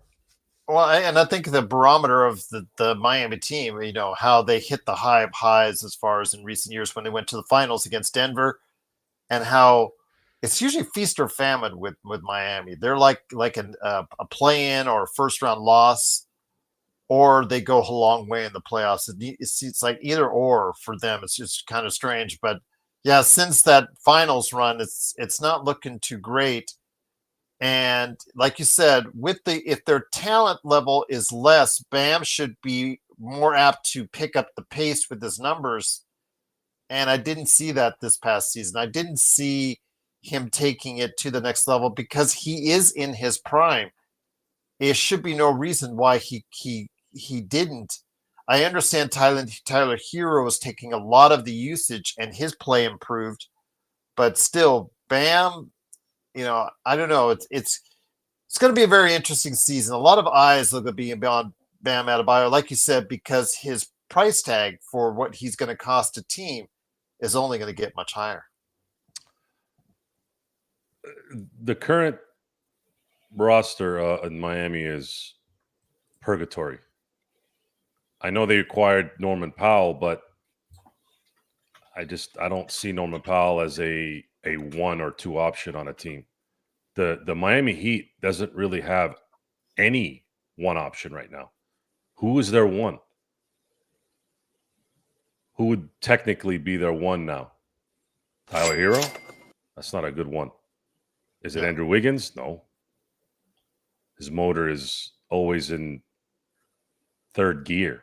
It seems like once in a while he'll take it to 4.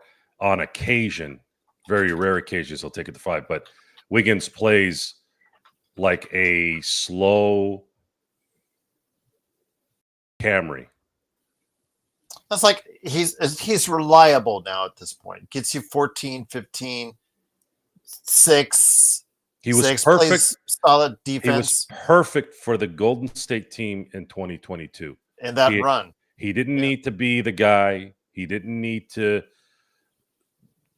make the great shot. You already had Clay. You had Draymond there. You had Steph. You didn't, and of course, Jordan Poole was what really was the second guy in that series. Actually, when I look back on it, he outplayed Clay and Draymond. Draymond almost cost him the series. Actually, that was when he got his nickname Triple Single. That was the year he started getting that tag. So, yeah, being on a team like that where pressure is not there, I think that's good. But that's not how Miami is constructed. Miami is constructed with essentially a bunch of 3 and 4 guys. And looking at how the contracts are going to play out, it looks like Miami's looking forward to the end of the 2027 season as well, because almost everybody's going to be off their books except Bam Adebayo. And they will. If so, part of my 2027 window too with Jokic and Giannis is that it's not just LA. It's going to be a few teams out there that are nice areas and nice structured teams that these guys are going to have a choice to get wooed with too.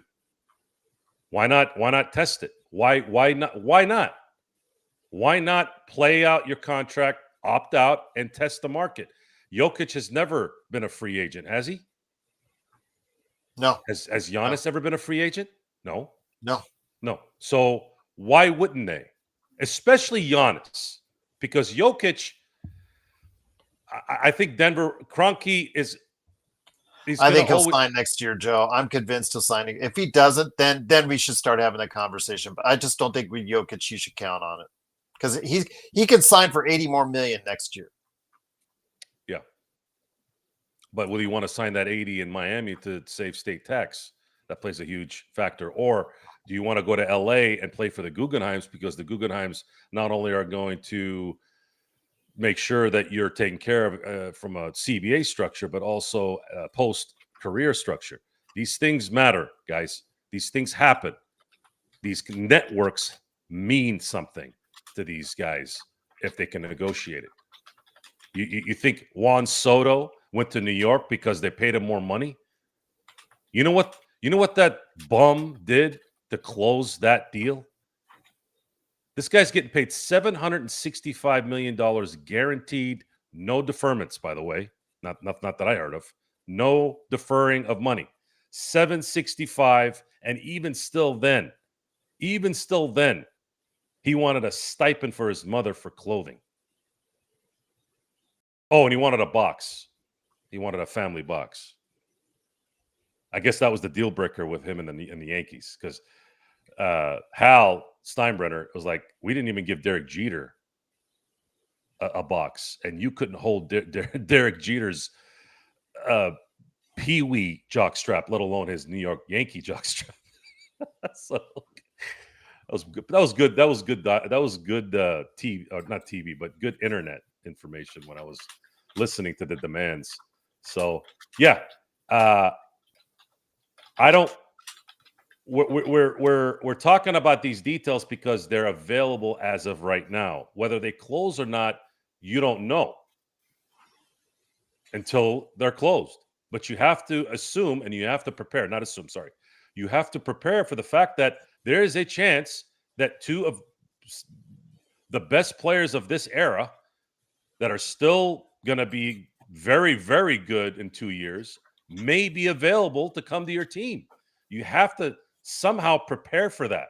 Still, you don't want to get yourself in a position where, holy crap, they did commit to getting out of their current contracts and they are going to test the market. You got to be ready for that. If it closes next year because Giannis re-signs an extension or Jokic sign, fine then. Then you kind of you prepare for the secondary avenue or the third. That's just what it is. Yeah, I think guys, Kai Jones has signed a 2-way contract with the Mavs. I don't believe he is. I thought of something not too long ago. I didn't mention it on the show because I kept forgetting. But you know, if the NBA wanted these guys to stay with their teams, why didn't they just get rid of these caps in years for contracts? There was a time when you could sign a guy for 7 years, right? Shaquille O'Neal got that contract, I remember. 7 years, 121, right? What? And then if they don't want to be there, then trade them. And then you kind of get the best of both worlds. I don't understand why David Stern worked on this plan of not having these contracts be so long. And then now it's like, well, they're leaving their teams. Okay, well then add the years back so that they stay longer. Or if they don't want to stay, then they have a choice of trading, and then that's fair too. Like I thought about that a while ago, and I never understood why they didn't just extend the years that they could pay people. Again, Kai Jones looking on Sport Track. It's listed him as a 2-way, but RFA for this upcoming season. So I'm assuming Dallas still has, I believe, his rights. But, you know, he could be let loose at any point in time. So we'll have to wait and see if that's the case. But Kai did show in the latter months of the NBA season last season that he might be a good option for the Lakers if he were to become available. But we will see. Bol. Guys are reaching. Johnny, I think Sacramento needs more height than the Lakers does right now. The Lakers do need another big. Don't get me wrong. But I think your Sacramento team, again, what have they done? Dario Saric, obviously, coming off a miserable season is not the answer. I don't know what they're doing in Sacramento. Your team, man, they are going downhill. They look like they were on the come up 2 seasons ago, Joe, light the beam and all that stuff. I don't know what's happened to them, man, but Chicago West is not working, and they are looking like they are falling off a cliff. Yeah, it's not.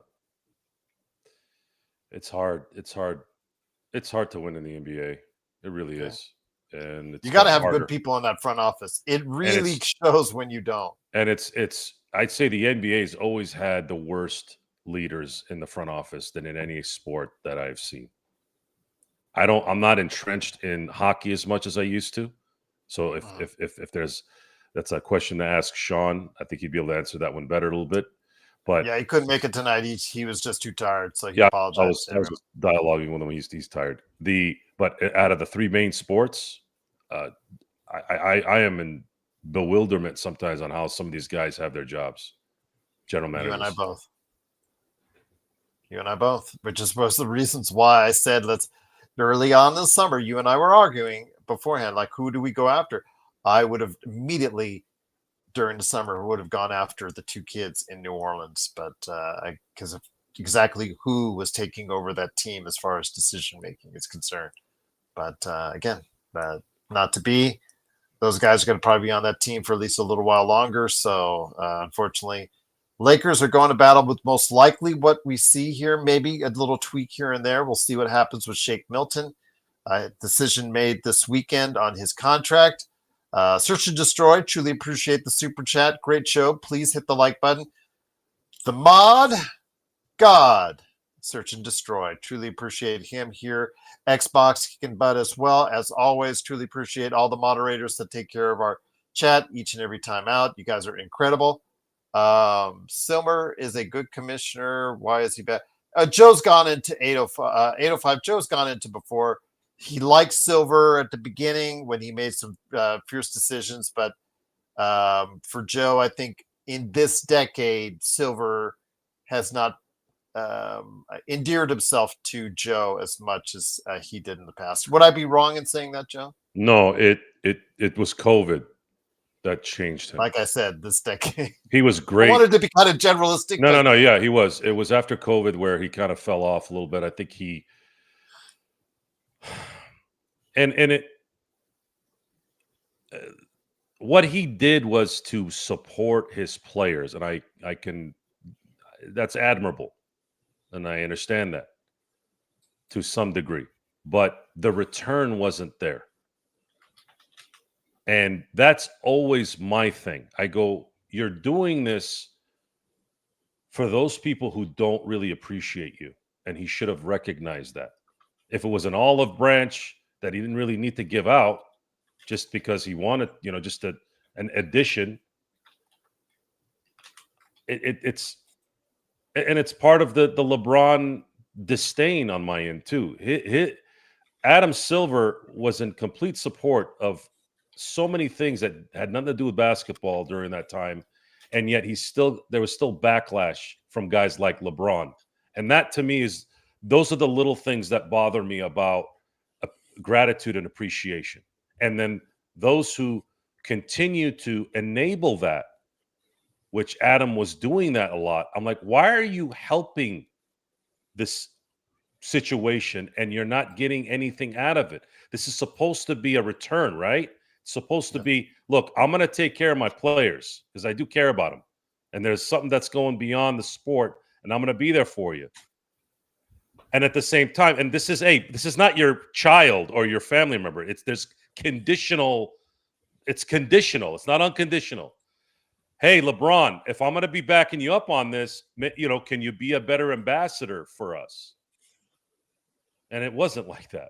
LeBron is in my sports watching life, and I never thought I'd see this with being around when Allen Iverson was here. But he's the most hated. He's the most, I don't want to say hated. He's the most, and I don't like using the word polarizing either. I don't like that word either. He is the most icky superstar I've ever seen in any sport. Just like, LeBron James. I hear that more about him than any superstar out there ever. Not, I don't think even in football. Like Aaron Rodgers is starting to get that, but he wasn't like that until the last, 4 years? It's like the last 4 years where Aaron got that, where LeBron has had it for a long time. LeBron has had it for a decade and a half. Yeah. So that was the part where I when I talk about Adam Silver, I'm like, and it's hard to really say he's not doing well when he's closing $70 billion TV contracts. Teams like Minnesota and New Orleans are signing everybody they can find. These are exactly. I mean, how do you equate success, Joe? Success is always going to be equated by money because value of these teams. Yeah, they're always going to equate it to money, but the quality of the game. Because I'm not about the money. I'm about the quality of the game. Yeah. But at the same time, I'm still watching it, even though the quality has diminished greatly. So I am the problem. I am part of the problem. But they have other avenues where they're getting their money. The gambling thing plays a huge part in this, and he was kind of the trailblazer on that, by the way. Yeah. Being a guy from New York, he understood that. He's a lawyer. He saw all that coming already. That was part of the admiration for him. Like, this guy sees things ahead of everybody. You can just see it. It's not just him putting the guillotine on a Donald Sterling. He can see ahead a little bit more, and he's less of a BSer too.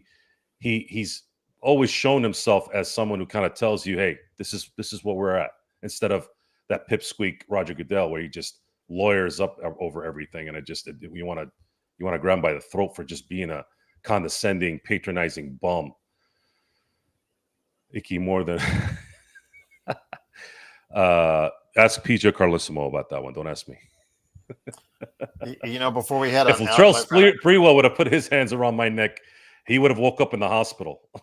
I hear you. That's funny, because despite whatever career he had, he's always going to be known for that. He'll always be known for that more than anything he did on the court. It's just. But and again, this is going to sound like a defense, but in defense of that, they were talking to Rod Strickland. This is years ago about this, and Rod's like, it was kind of like that skit that Chris Rock made years ago, where he's like, "Nah, I wouldn't have done that, but I understand." Rod Strickland said something like, "I could see why he choked PJ," because Rod Strickland and PJ Carlissimo didn't have the best of relationships either. So, but yeah. He's coming back a little bit more now, Adam Silver, and I think his biggest coup may be not coup. That's not the right word. His biggest get could be Michael Jordan on NBC. When I heard that, I was like, "Damn! How the hell did that happen?" Did Adam sit in his office last year and say, "We need to bring back Michael Jordan because I'm tired of this. They hate everybody in the NBA. We got to bring back Michael Jordan so we can get some of that good pub back." Especially now that they're losing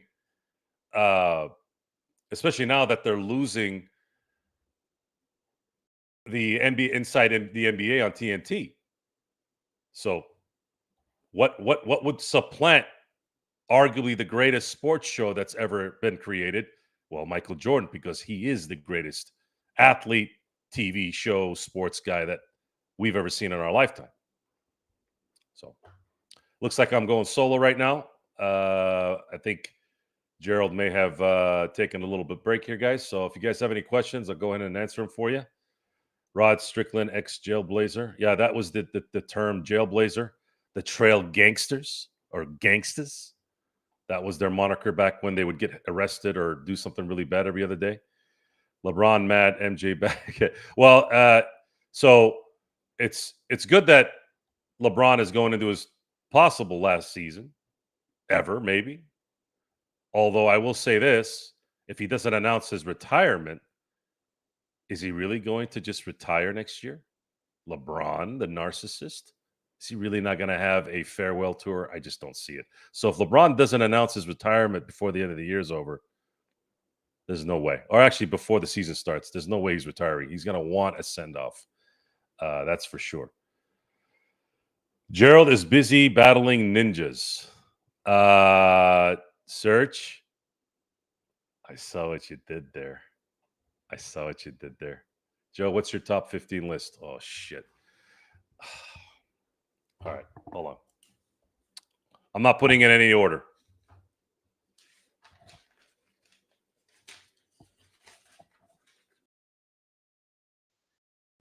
Hold on. Oh, there you are. Yeah, wouldn't you know, my cable company said, "Oh, we're doing regularly scheduled maintenance. We're sorry for any inconvenience." I saw that pop up on my phone, and I just was like counting down 10, 9, 8, 7, 6. You could just count the seconds till you knew I was going to be royally screwed. Thanks, Cox Cable. That's hilarious. Yeah, it's hilarious. All right, you guys want to hear? Here. Cox Pavilion. That's who. It's where the summer league games were played. Just there you go. Yeah. So Legend of Experiment asked for my top 15. Now I'm gonna 3, 4, 5, 6, 7, 8, 9. I'm gonna write down the first 9, and you're gonna see how crazy this is gonna get in the next 6. So the first 9, this isn't any particular order: Jordan, Kobe, LeBron, Magic, Bird, Kareem, Wilt, Russell, and Duncan. First 9.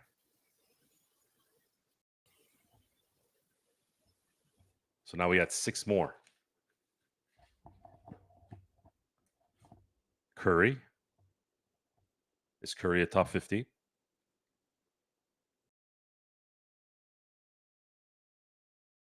Anyone?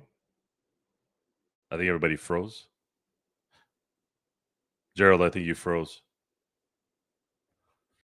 I don't know if I'm frozen. Am I frozen, guys, or is it just Gerald that's frozen? So I got Curry. I have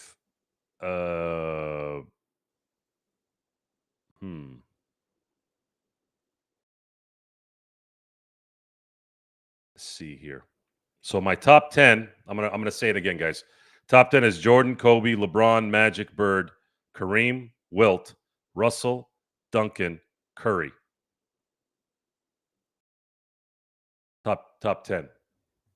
So I got to get 5 more. And this is hard because some of these guys I didn't watch play, but common sense tells you that these guys are it. So then you have Hakeem, Oscar,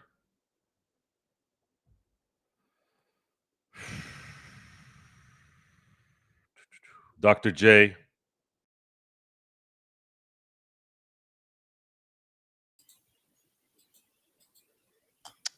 Cox is having a field day with my that the whole zip code is under repair right now. They figured Friday night at 11 p.m. was the best time to do it, I guess. Great. Thanks. Okay. So here, guys, I'm going to put this list together. And again, this is just, it's an impossible. Oh, did you see before I go away again, did you see 805's super chat? Will Braun be viewed as an NBA legend a century from now? Oh, yeah. He is an NBA legend forever. LeBron James is the second best player of this century. I mean, I'm not counting Jordan in 02 and 03. LeBron is the second, in my book, the second. Actually, you can say he's one because Kobe played in 96 through 2000. So technically, he's not all in on the 21st century. So LeBron James is the number 1 player of the 21st century. Number 1. So if you're going to be the number 1 guy in the first quarter century of a league, you're a legend forever. There's zero doubt. So check this out, Gerald. Elgin Baylor has to be in the top 15, right? Yeah, I would think so. Jerry West has to be in the top 15, right? The things that those guys did. Yeah. Dr. J, Oscar, and Hakeem are the other 5. Now, Curry's in there, maybe because it's recent guy, but can you really leave the greatest shooter in NBA history off that? It's a hard thing to do, Joe. I'm leaving out Mikan, by the way. I'm leaving out George Mikan, who was the first superstar of the NBA. He has to be in there, but I didn't put him in there, but he probably should be. Yep. It's hard. There's no Dirk. There's no Robinson. There's no Karl Malone. There's no John Stockton. I would put Carl. See, I'm a big Malone guy, so I would put him higher on that. So John Stockton owns 2 of the all-time records of the Big 5, right? Points, rebounds, assists, steals, and blocks. Stockton owns 2 of those records.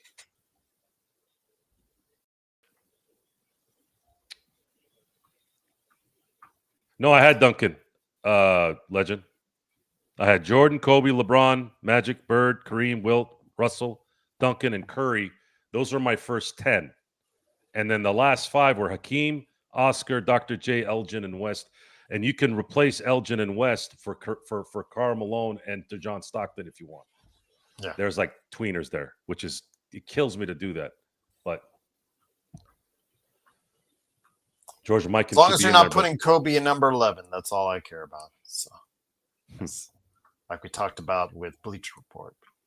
I think that was calculated. I think they knew that they'd get a lot of flack for that. Yeah, I just trying to get that. Yeah, clickbait, like you said. Before we head on out, I thought I'd tell you something interesting because I was having a conversation. By the way, Search said you were dealing with ninjas when you left. Yes, they're named Cox Cable, and again, they're a bunch of cocks, and we know that to be true now.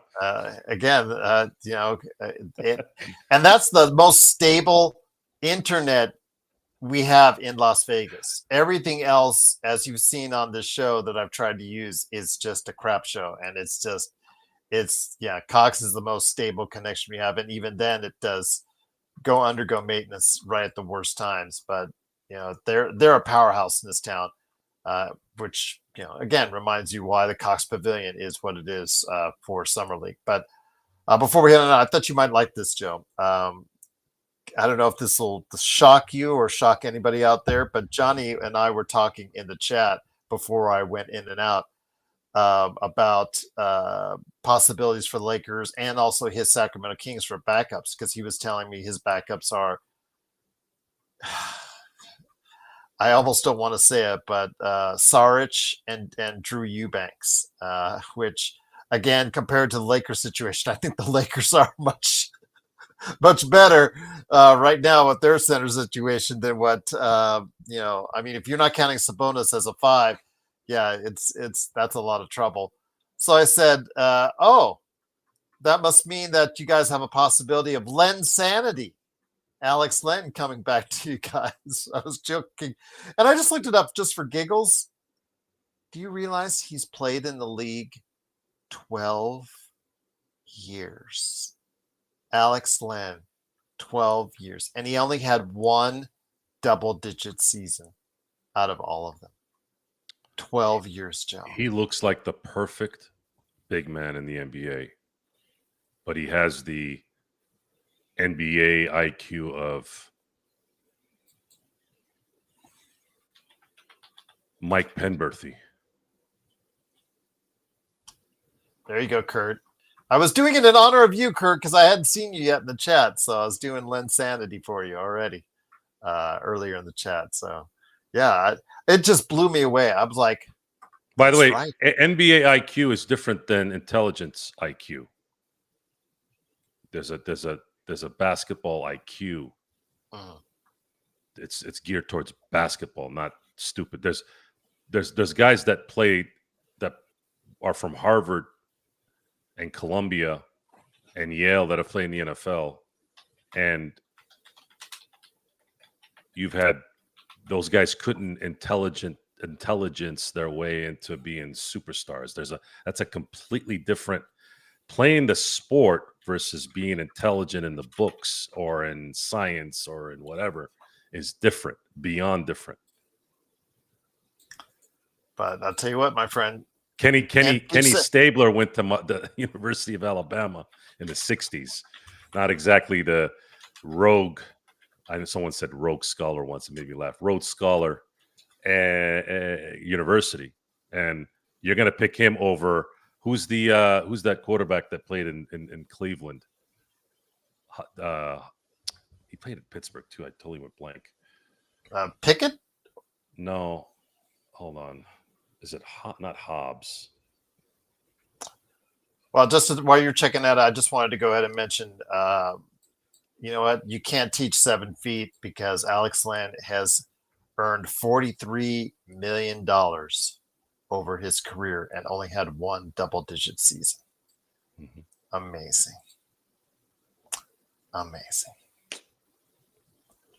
You can't teach 7 feet. No. It plays Height and size in the NBA is the most sought after in any sport, even more so than football. Not Dwayne Haskins, Eric. Come on. That's let the man rest in peace. Come on. Curtis Fair says Robert Williams. Is it I would Dobbs trade or him. Hobbs? Dobbs? Is it Dobbs? Hold on. I got to find this before I go nuts. Curtis Fair says Robert Williams. I would trade him for Rui straight up. Ooh, I don't know with those knees on Time Lord. Ooh. Joshua Dobbs. That's it. Ooh, he's an aerospace engineer. Yeah, he works for he interned at NASA. Yeah, there you go, Josh Dobbs. Yeah, you called it, Alex. Not Alex Land, but Alex. Yeah, thanks, Alex. You called it before I read your comment. Thank you. So Jaden Daniels, Henry. I'm seeing something that I hope isn't the case, just for your sake, because I know you're a Commanders fan. Please, for the love of God, bring back the Redskins name. I know they're not, but I wish they would. You got to be careful with second-year quarterbacks. I've seen this happen before. Great rookie seasons. You even had one with Mr. RG3. You knew you were going to say that. I knew you were going to say it. Just saying, be careful. The pressure starts to mount now. Defenses start to adapt. And I picked Jaden Daniels in the draft last year to be the best quarterback in that draft, and I still believe he is. But Jaden needs to make sure he talks to Mr. Tom Brady and find out some of the tricks that Tom made sure he had every year going into every season so that no team could adapt to his prowess. So that's going to be very important that he focuses on that, because he doesn't have Bill Belichick. Coach Quinn is a solid coach, but not Bill Belichick. So he's going to need to make sure he's about it. And I think he will be, but just be careful. Oh, okay. You said you wouldn't trade Robert Williams for Rui straight up. Okay, Kurt. Okay. I thought I said that in the chat. Okay. Then I was mistaken. All right. I would not trade.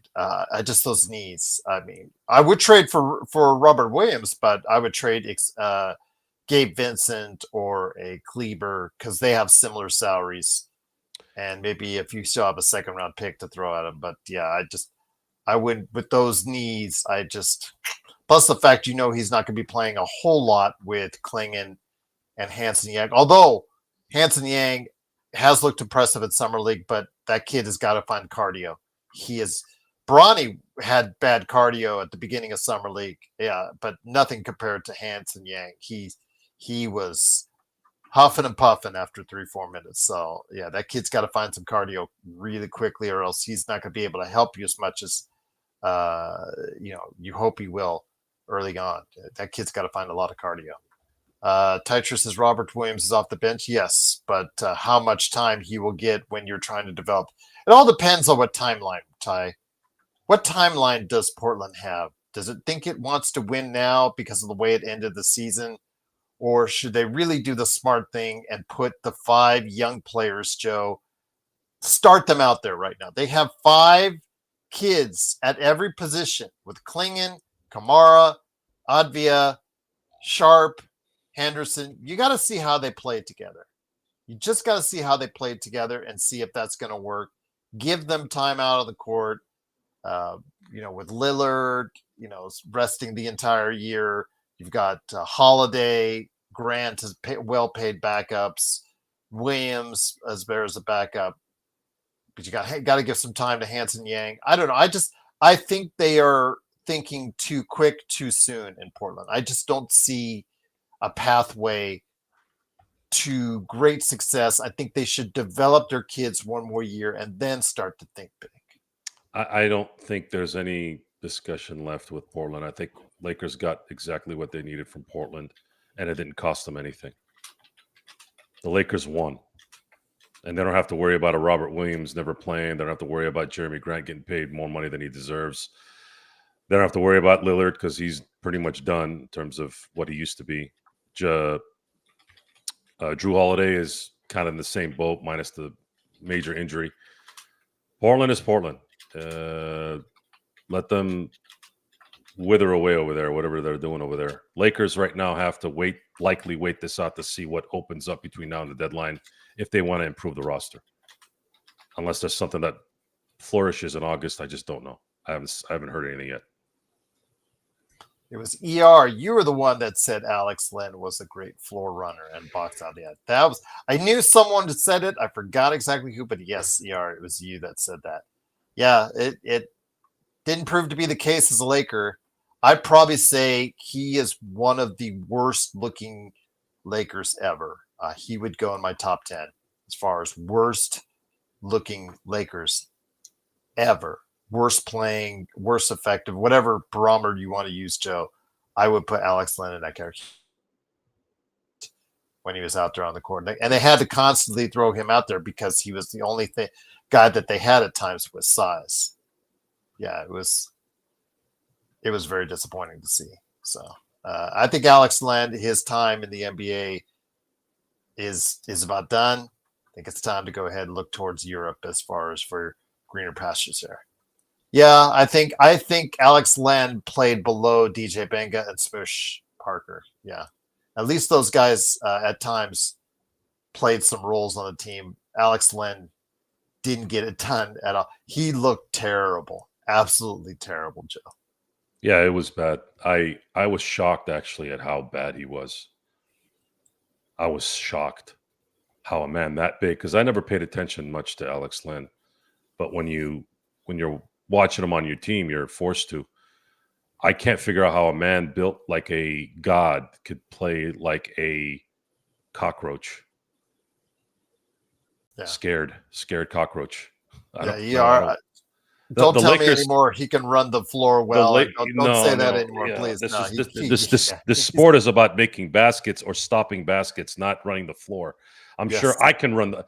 Give me another 6 months. Let me get to $190, and I can run the floor too. But you know what's going to happen on the floor? I won't make a damn point, and I won't be able to stop anybody, which is what Alex Len did.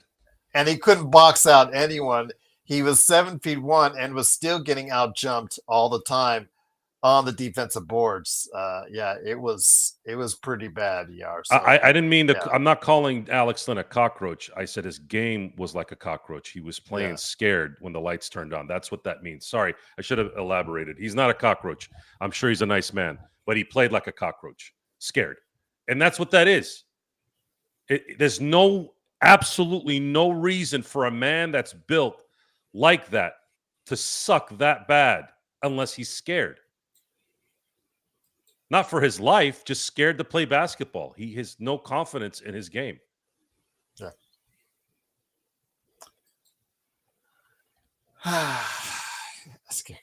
I don't know. Ladybug? Maybe that would have been. It was just bad, guys. You guys know it was bad. There's just no defense. It was bad. It was really bad. Yeah. The only reason why it didn't hurt as much, I guess, is because he didn't play as much. Thank God. Otherwise, it would have been torture for the whole year. I mean, Kai Jones, Moses Brown, those guys were playing better at that point in time, much better. But the Lakers couldn't do anything about it because, like you said, Joe, at the time, he had that agreement with Indiana, but his agent, he and his agent decided they wanted to go to LA instead, and you can't make it look bad, so you had to be stuck with him the entire season, or rest of the season after he got bought out by Kings. No bueno. Way to go, Rob. Way to go. But as, of course, the Lakers fast break. Once again, the Lakers lose their final game of the summer, 106-84. Again, I can't take away a whole lot. I mean, the improvement of Bronny, but there's still a long way to go before you can make him a part of the rotation. I think that just because, Joe, he will be there sitting on the bench, whether you like it or not, or I like it or not, he is going to get some call-ups, and that's not indicative of him improving as much as the Lakers just really not having a lot of outlets they can choose or go to on the bench this upcoming season as of now, which is really concerning to me. Yeah, it's a concern, and luckily there's a light at the end of the tunnel, though. Yeah, Lakers don't sign Trey Lyles. Yeah, he's still out there as well. Guys that are available are not going to change your team, guys, especially this late in the game. No, most likely we just talked about Alex Lynn. Yeah. Guys that are available are never good enough, anyways. So there's no point. You get those guys if you're depleted in the injury department, where you have to fill in the roster. But Lakers' only advancement right now needs to be through a trade to get a better player, or there's no other way that they can improve this team. Do you think outside of whatever happens to Shake Milton, maybe just a nominal pickup from someone, do you think that the Lakers are really going to do anything else major before they head into training camp? No, I don't think so. Yeah. Joe, how much for you to take a few shots? Intel isn't here today.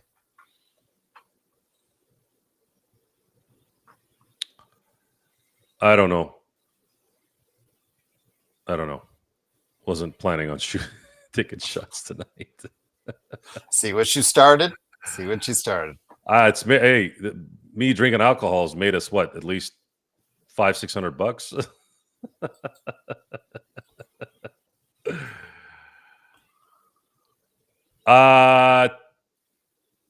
Tomorrow, Henry, text me.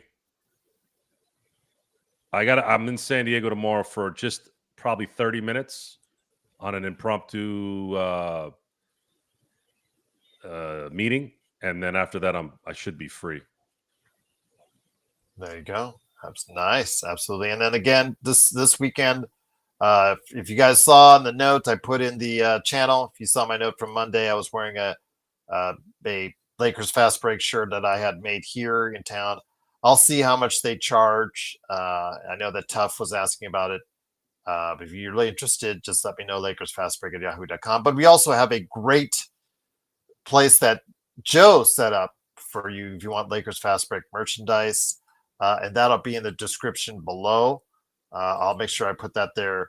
If not, go take a look at one of our previous, any one of our previous channels, shows, excuse me, and it'll be right there for you. In fact, I'll pop it in, copy and paste right there, and I'll have the link right there on it. So yeah, hopefully if you're interested in some Lakers Fast Break merchandise, there you go. But if you have any questions for us, you can always hit us up in the chat or right below on the video, or LakersFastBreak@yahoo.com. I'm always happy to answer questions through the email, even if it's from Rodell.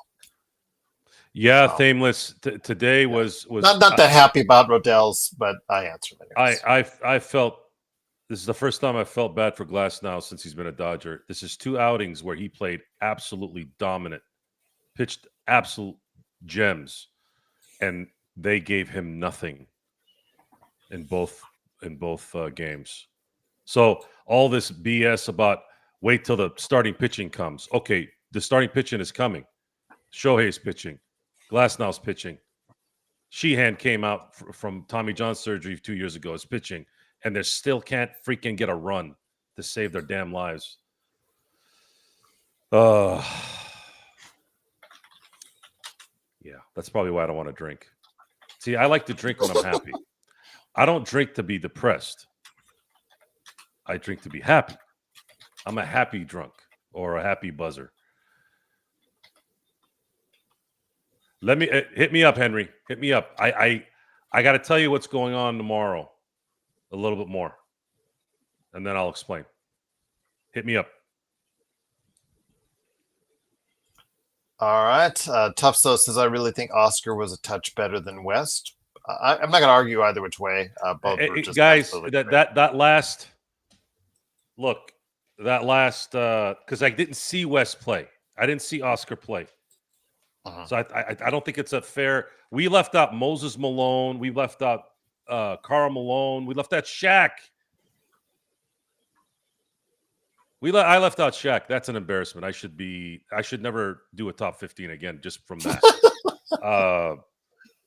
But it's hard. It also proves that it's a hard one. I mean, Jordan, Kobe, LeBron, Magic, Bird, Kareem, Wilt, Russell, Duncan, Curry, Hakeem, Oscar, Dr. J, Elgin, and West. I'll tell you this. I think I have to replace Curry, Elgin, and West. You got to put Shaq in there, Stockton, and Malone, because their stats on top of their longevity also has to be considered. I don't know. Still be wrong. We will see. Yeah, it's tough. It's a tough one. But email you the link for what search? I put in the description for the that's the one you have for Joe's Lakers fast break one. Again, I have a local vendor here in town that has. If you see, I was wearing it the other day on Monday, and then also it's in the notes on there as far as the generic Lakers fast break, but also has the what outlets we're on, but. If you want that one instead, I'm going to check with the local vendor that did it a couple of years ago to see if they're able to go ahead and still do it for you guys. So, but yeah, for search, just let me know. I don't know. That's the description. It's still the same. Your link for Joe's LFB store is still correct. Yes. Kurt Affair G, are the Lakerholics still around, or are they out on Laker Hall? Well, they are still around. Laker Tom is still doing his fantastic trades. He's now infatuated with Marcus Smart. His man crush is there. It is moved off of Miles Turner when he got signed up by Milwaukee, but now his man crush is officially on Marcus Smart. And now he tries to put Marcus Smart in almost every trade imaginable at this point. But I have to go ahead and ask the guys when they want to do a show again. I know that they're off. They've been off pretty much the summer, but I'll have to wait and see. But yeah, the man crush is on for Marcus Smart. Yeah, that's all you need to know. Jeez, just telling you, Joe. This Coldplay thing went more viral than the Hawk Tua thing. Yeah, it's went 30 some odd million on views on TikTok. Absolutely. They have kids. Coldplay brings out the cheaters. I'll just say that. But I don't know what that means. Is it? Do they always do those Titantron Kiss Cam things? Seems like they do now. So let me ask you this. We'll end it on this. If they didn't react the way they did, nothing would have happened, right? It was their reaction that called them out. Yeah. Because who's watching a Coldplay video? Well, I like early Coldplay, their first two albums. Like almost the entire country, I like the Coldplay's first two albums. Was the family kind of downhill was this guy that dumb where his wife was watching the concert? Knowing he was there, or did she know he was there? She probably didn't even know he's there. Or she probably said, okay. or honey, I'm going with the guys from work.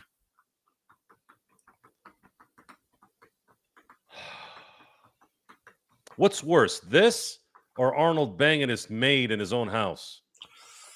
I think the Arnold thing. Jeez. And then having a kid out of it who wants to be an actor. No, really? Have you seen the son? I mean, he's not quite as tall as Patrick, who should have gotten a Emmy nomination, by the way. But that he's got the genes. He's got the Arnold genes as far as the jacked up part. Yeah, of course he does, because his mother is a beast and his dad's a beast. But remember, Kurt, it's not HR. It's not human resources. It's people resources, I guess is her title. People. Oh, they're one of those. Again. So what we're not human now? What are we? Yeah. People. What is this? What is this euphemism BS? Didn't George Carlin do a set years ago about that stuff? Yeah. I'm glad they're getting what they're getting. If they're putting the him, his, and hers, and his, and theys, and thems, they're those guys, right? Yes. Okay. Good. Sit in it. All of you sit in it. All you do-gooders. All you do-gooders. Keep going to those concerts with your bosses, by the way. If Aiden has a 20-10 season, he's going to get paid, and the Lakers, I said, will go to the second round. If Ayton has a 2010 season and Luka wins the MVP, the Lakers are making a run. Unless, of course, LeBron is injured. But by that time, like you said, Joe, if he is having a 2010 season and Luka is having an MVP season, maybe Rob or whoever's GM at that time will acquiesce the 2027 Yeah, I think they plans would, because they would. and the trading deadline, and maybe do some things. The Googs will have taken full Control ownership by October, right? Yep. Yeah. Don't doubt that might be something that happens. Again, got to get that mind right on Aiden. But big shout out to our mods, especially leading up as far as for Kurt Affair, Xbox, and then of course also as well the mod god himself, Search, you're the man. Truly appreciate again every time you're on, as well as all of our great mods as well. Xbox, hopefully you're having a great time out there and down under, and then of course Kurt coming in late as well as always with his great charm and ingratiating wit, as only he can do it. But yes, Search is the best out there. Should Mark get Bob Myers? Dameless is asking. I don't know. Bob didn't build the Warriors; he managed it. So if Mark Walters thinks that he's capable of building the next one, yeah, I would trust him to trust Bob Myers. But Bob Myers' track record is not the same as Sam Presti or Brad Stevens or Tim Connolly. Tim Connolly's the one. I thought he was a free agent this year, but it's under 5. Yeah, through the 24-25 season, I do not see anything past that. Yeah. Is he got it restructured to where it's covering this next season as well? I don't know. I mean, if you're Tim very vague. If you're Tim Connolly's agent, if I'm his agent, I'm telling Tim, hey, sit below the tide a little bit, and then when we're ready to pop up, we'll pop up. Conley would be a great get. Denver and Conley has built two franchises. He's drafted twice. When you have a guy that's drafted twice really well, that's called a sign. Presti has built two, what should have been a dynasty and what could be another dynasty.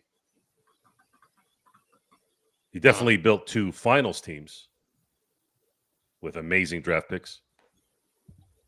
No one really thought James Harden would become what he became. Russell Westbrook would become.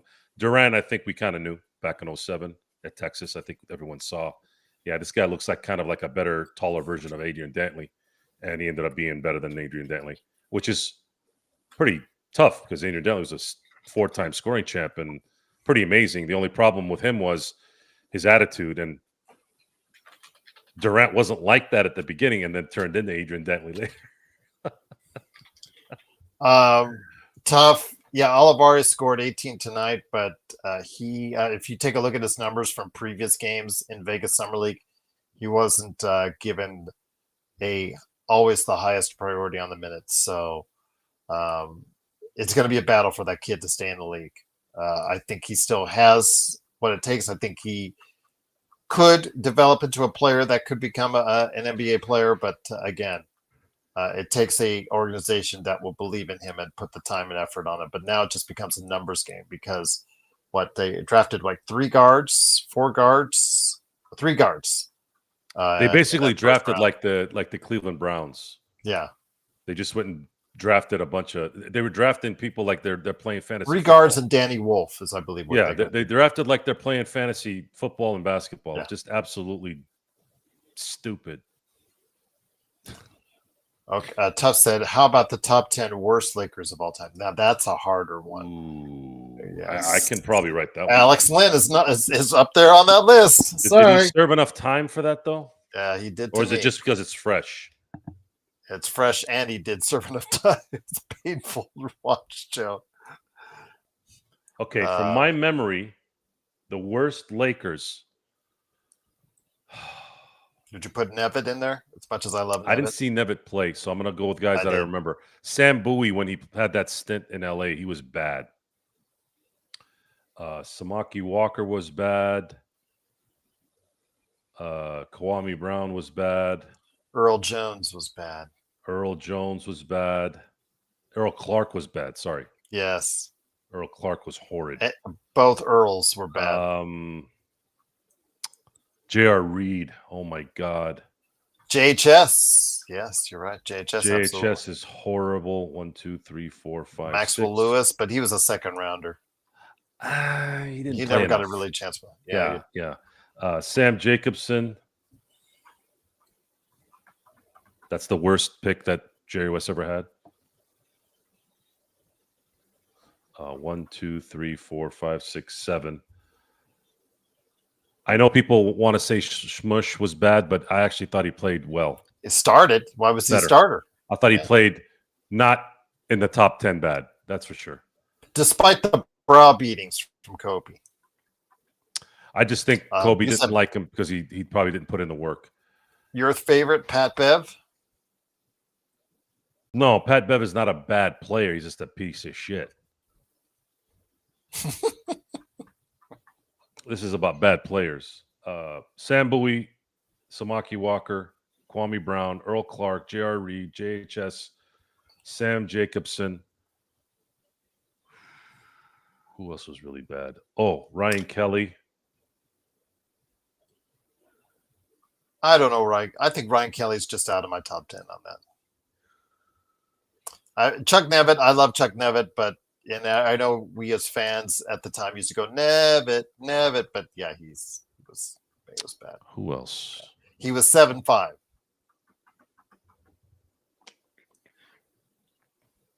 Travis Knight.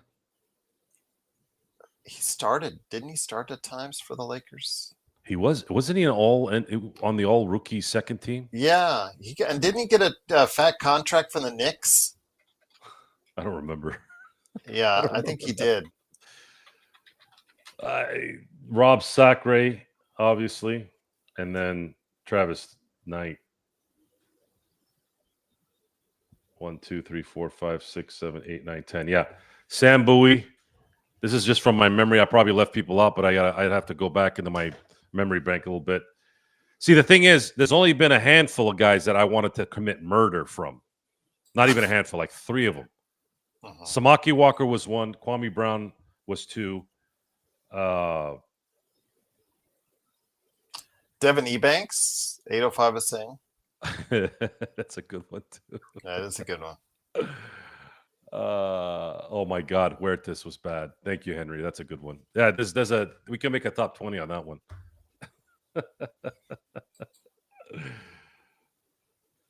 We should just have a show. The top whatever's for the worst day. Lakers players ever. Worst Lakers, and tell us why.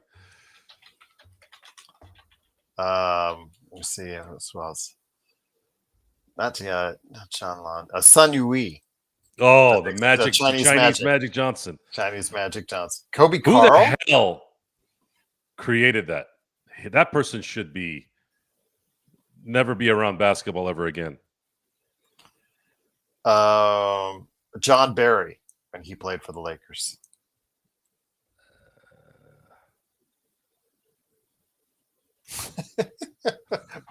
we're reaching. I know we're reaching. JHS, though, yeah, got to have him in your top 10. Absolutely, one of the biggest disappointments in Lakers history. Mike Muscala, got to have him in there. I don't know if he was there long enough. I would qualify him in the put him and Alex Len in that side category. Pargo wasn't that bad. He just wasn't good. Who? Gennaro Pargo. Kareem Rush. Oh, yeah. Kareem Rush closed out Minnesota in 2004. Yeah, Pargo. I would not put Pargo on that list. Kareem Rush. Tierre Brown. Remember Tierre Brown? Yes, I remember Tierre Brown. There, he might be on. Mike Penberthy. I just mentioned him earlier today. Yes, the shooting coach. Yes, funny how that is. Those who can't. But I like. I don't have a top 10. Like there's only not even a handful. There's a few that I wanted to choke the TV and go and just destroy things. They made me so mad. And the two players that just always popped into my head always were was Samaki Walker and Kwame Brown. Those two really, really made me sick to my stomach when I would watch them play. I don't know anybody else that did that. It's just them. Yeah, George McLeod. That's a good one, Kurt. He was bad. Yeah. Capono was bad. Joe Crispin. Guys are guys are like, man, all over the place. I was calling him the glove. Because, Crispin Glover. ER, stop. Please. You're only hurting yourself, ER. Please. No more, please.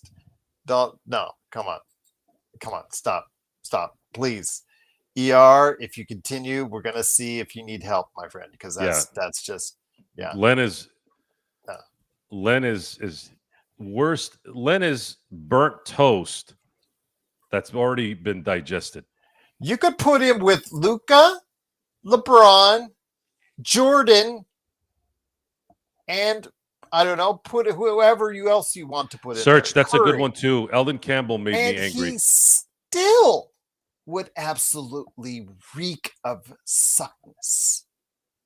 No, ER. Please, you are the only Alex Len fan on earth. I understand it. I get that. But please, reality. How are you an Alex Len fan? He's been championing him for he's the one who said he runs the full court. He's been saying that. Are you related to him, ER? He might be. You might need to go to the ER if you keep talking about Lynn like this. Kurt, you're not helping matters. Stop it, Kurt. That's the problem, ER. When you say stuff like that, Kurt jumps all over it. Yeah, they're just trying to get under your skin.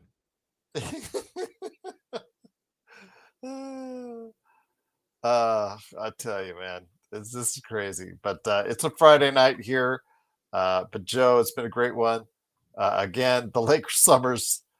I think the best way to say this, Joe, is mercifully ended, because this summer the Lakers are going nowhere. No promise. I did not want to see them play anymore. I'm glad that they did make the playoffs because they didn't deserve it. Yeah, it's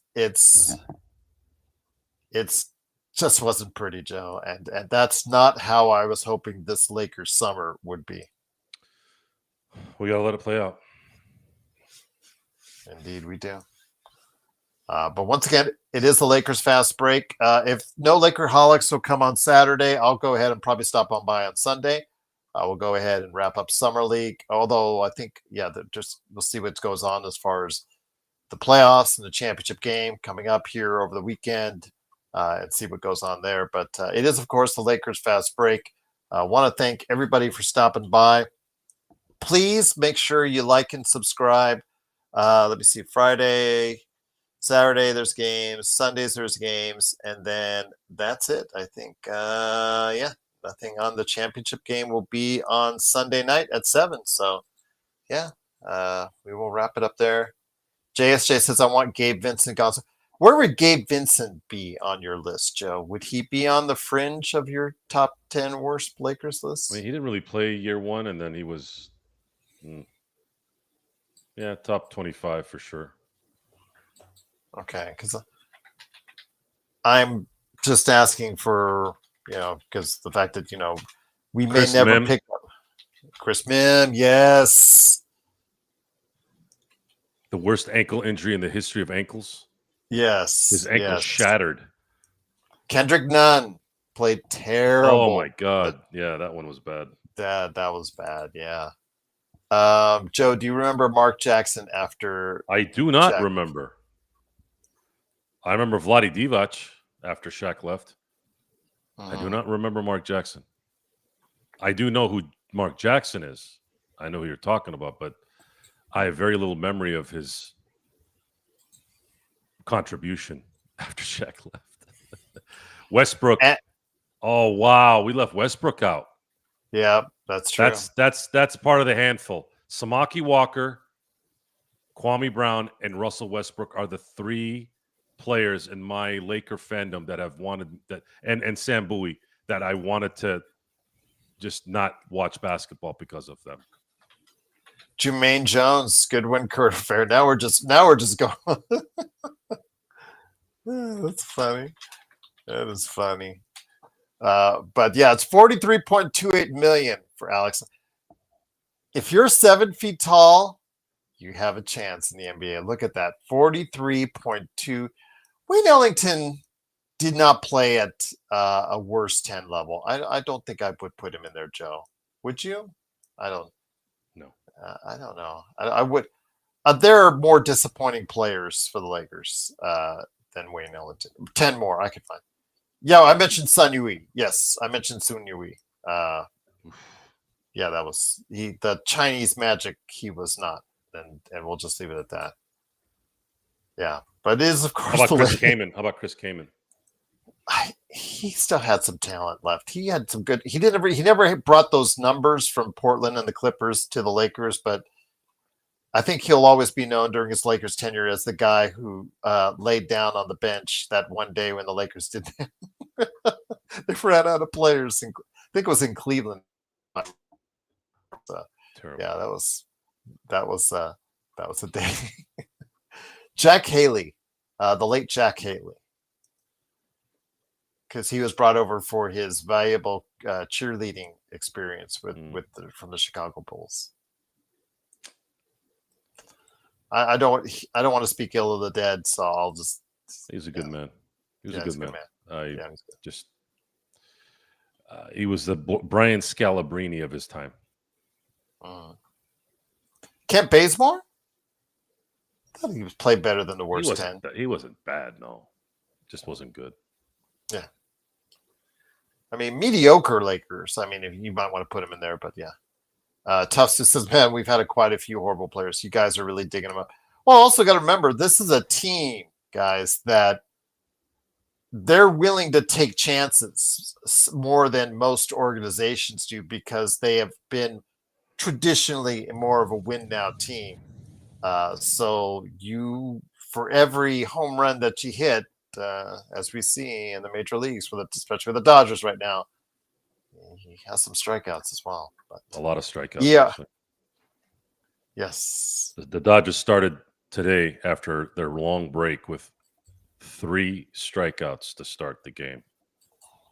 Ohtani, Betts, and Freddie Freeman, all strikeouts. And I knew things were going to go bad after that. No bueno. Yeah. He's messing with you, man. I hope so. But he's been saying the running of the floor thing for months now. He's right. He's messing with you. There's no way. There's no way he is that dumb. I hope so. If you are, then I feel for you, man. Get the help that you need. Anthony Pig Miller. That's a good one, Blood. That's a good one. Yes, but I think some of you guys are just like looking at Lakers rosters and just like jogging your memory. It's like, oh yeah, I remember he sucked. Yeah, I remember that. So that's funny.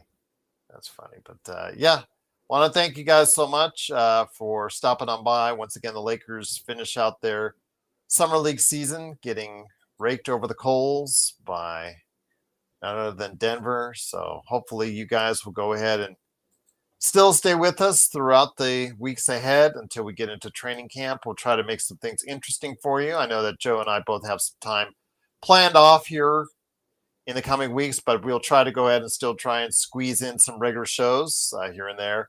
I know next week we're still going to bring you some regular shows and talk about the Lakers and the NBA. I know that we're going to try and see if we can set up and also probably do even one of those shows. I'm hoping will be a long show for you guys, kind of like a test. We'll see what happens. But again, it is, of course, the Lakers Fast Break.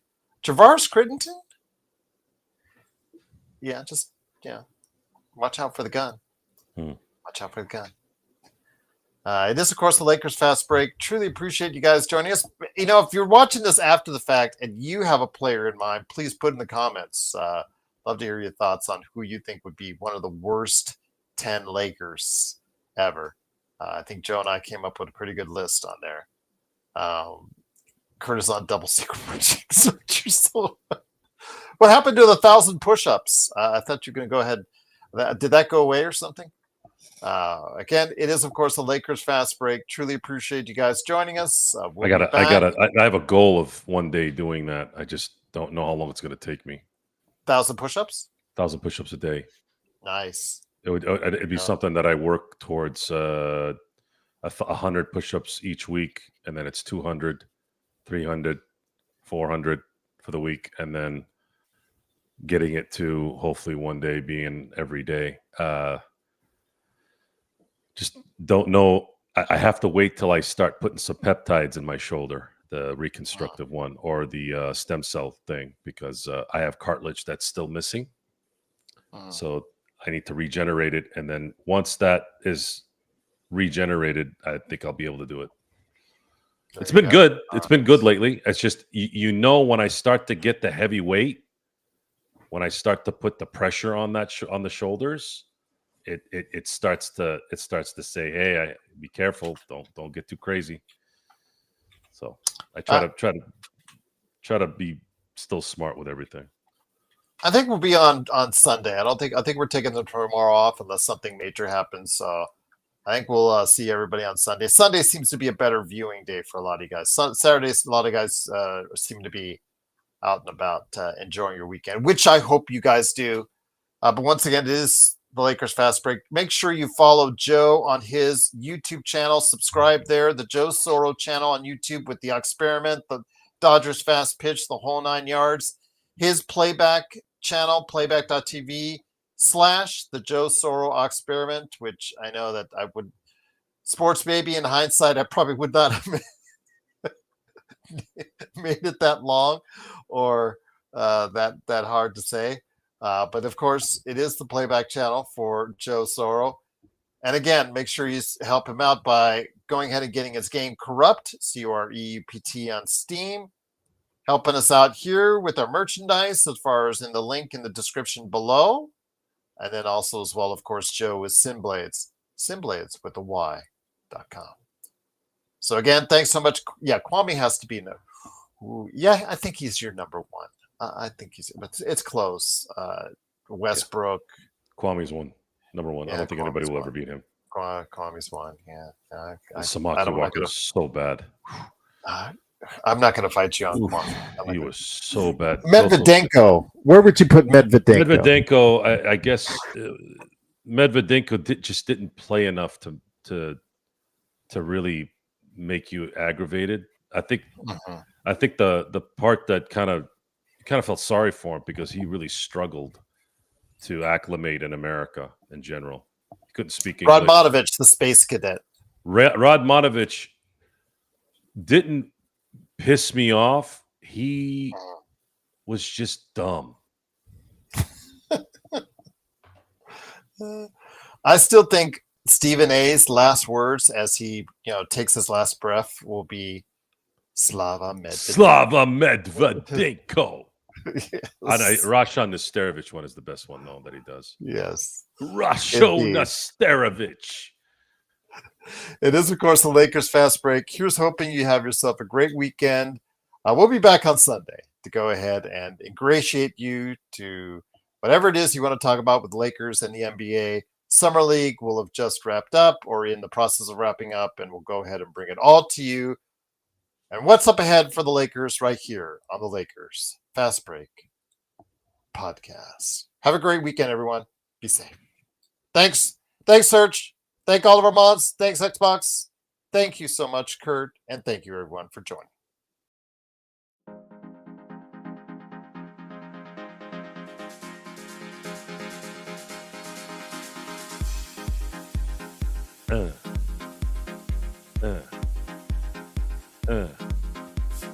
Hey, look, it's the Lakerholics. I'll be back someday, I believe. Yeah. Unless Laker Tom gets them all angry.